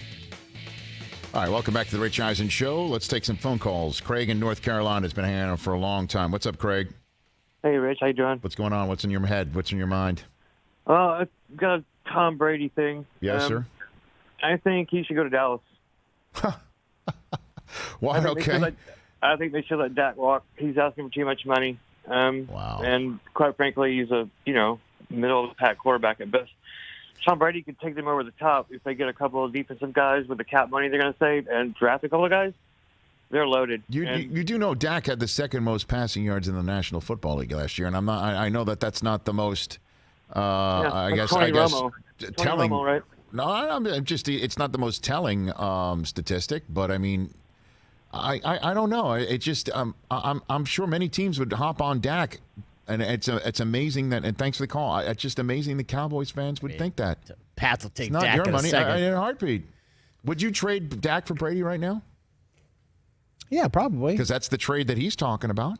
Long term. Then you would take Brady over Dak. Wouldn't you but take you get, Dak over but now, Brady? But now you get 10 years of Dak. I mean, Brady's got 2 left. Yeah. The Patriots will never pay a quarterback that much money over 10 years. No, never. No, never. Unless they go the Trevor Lawrence route, and after year 4, year 5, that's the way it's going to go. So you better just save your pennies right now, and the new collective bargaining agreement would pay for it. And all But that even business. still, Bill, after would sign Trevor Lawrence, you got the rookie deal for 4 years, you pick up the 5th-year option where he makes a little bit more, and then Bill would still let Lawrence test free agency and then come back. He'd still do that. Matt in Minnesota, let's take your call here on the Rich Eisen Show. What's up, Matt? Hey, Rich, I wanted to mention something about the interview with McClain, but first let me just get this out of the way. Yes, sir. You mentioned when I called for the first time I'm a Wolverine fan. Okay. We're not trending in the right direction, Juwan and the boys, Rich, but I want to give you a go blue in our game against Rutgers. What do you think? What's wrong with Levers? Levers and Teskey and Simpson need to step up. Not that we're going to go to the Final Four, but what do you think? I mean, we're going to make the tournament, but can they even win a game? Well, some of these folks have been. I'm not panicking yet. I'm not panicking yet. I mean, this is a team that they Michigan has for many years lived and died by threes and making good sound decisions within a game. And Juwan had the team playing very well at several points this season. I'm not panicking yet. I'm just not panicking yet. I just hope we get some of the magic back from those 3 that they brought to get us to the championship game against Nova 2 years ago, but we'll see. But anyway, Rich, I absolutely loved the interview with John McClain. I enjoy hearing him whenever I hear him on different outlets and stuff. Didn't agree with him, though, on Brady to the Raiders. I know you guys are going to disagree, but see, to me, because Carr has been in that system, I think the Raiders are better with Carr and not Brady. I know you guys are going to disagree. But I loved what he said about the 49ers and how he concurred with me what I said about Garoppolo, that it wasn't Garoppolo that lost that game. It was more the defense and the coach, and that Brady didn't exactly help the Patriots get past the Titans. So I loved that interview. I loved your interview yesterday as well with Taylor Lewan. So keep on having those great guests. And I wanted to say something to Chris. Chris, I don't care what that Brokaw guy says. You are more than qualified to do your news updates. I love them. Keep them coming. Thanks for the call, guys. brother. Thanks, There you Matt. Be go. well, brother. Great state of Minnesota. Let's go to Michael in Scottsdale, Arizona to wrap this thing up. What's up, Michael? Been holding on a Hello, long time. Rich. What's up? Thanks for taking the call. Chris, Godspeed. You're going to need it. I don't have kids. Thanks, but dude. I have dogs. Okay, I want to talk about the coronavirus real quick. Sure. I worked with Doctors Without Borders during the H1N1 deal. And I'm an F1 fan, and I just researched it yesterday. There's 1.95 billion viewers for F1, and they've canceled China. They're getting ready to cancel Vietnam. Italy, they're going to have the race with no fans. That's kind of like going to a Laker-Clipper game with no fans in the stands. And then just, do you think the Astros, the fans, are going to be wearing paper bags this season? Appreciate the call. I don't think so. I think the Astros fans are going to be behind the guys after a while. And look, it's like a Lakers-Clippers game with no fans. We may have to see that. I think everybody should get ready for it. If that's what we have to do, that's what we have to do. And it just seems right now that they're, states are doing what they have to do, and the federal government, as we all know, is basically saying, go about your business, which I find a little bit frightening, to be honest with you. We just don't know what's going on with this virus. We don't know yet. Anybody who says they know exactly how this virus is going to act does not tell you straight up. That's simple. And I think we need to prepare ourselves for disruption and, so we can go back to the lives that we don't want disrupted right now.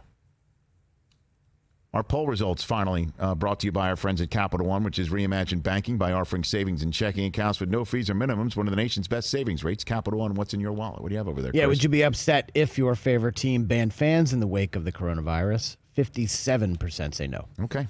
Well, I'm in the 57%. That's for sure. we'll keep an eye on everything obviously going on in that end of the world. And on tomorrow's edition of the Rich Eisen Show, it'll be 1 week until that new league year opens up, and things are going to start heating up big time in the National Football League. In the meantime, on behalf of all of us here at The Rich Eisen Show and youtube.com/Rich Eisen Show and this radio station proudly putting The Rich Eisen Show on the air, we say thank you. We'll see you Wednesday.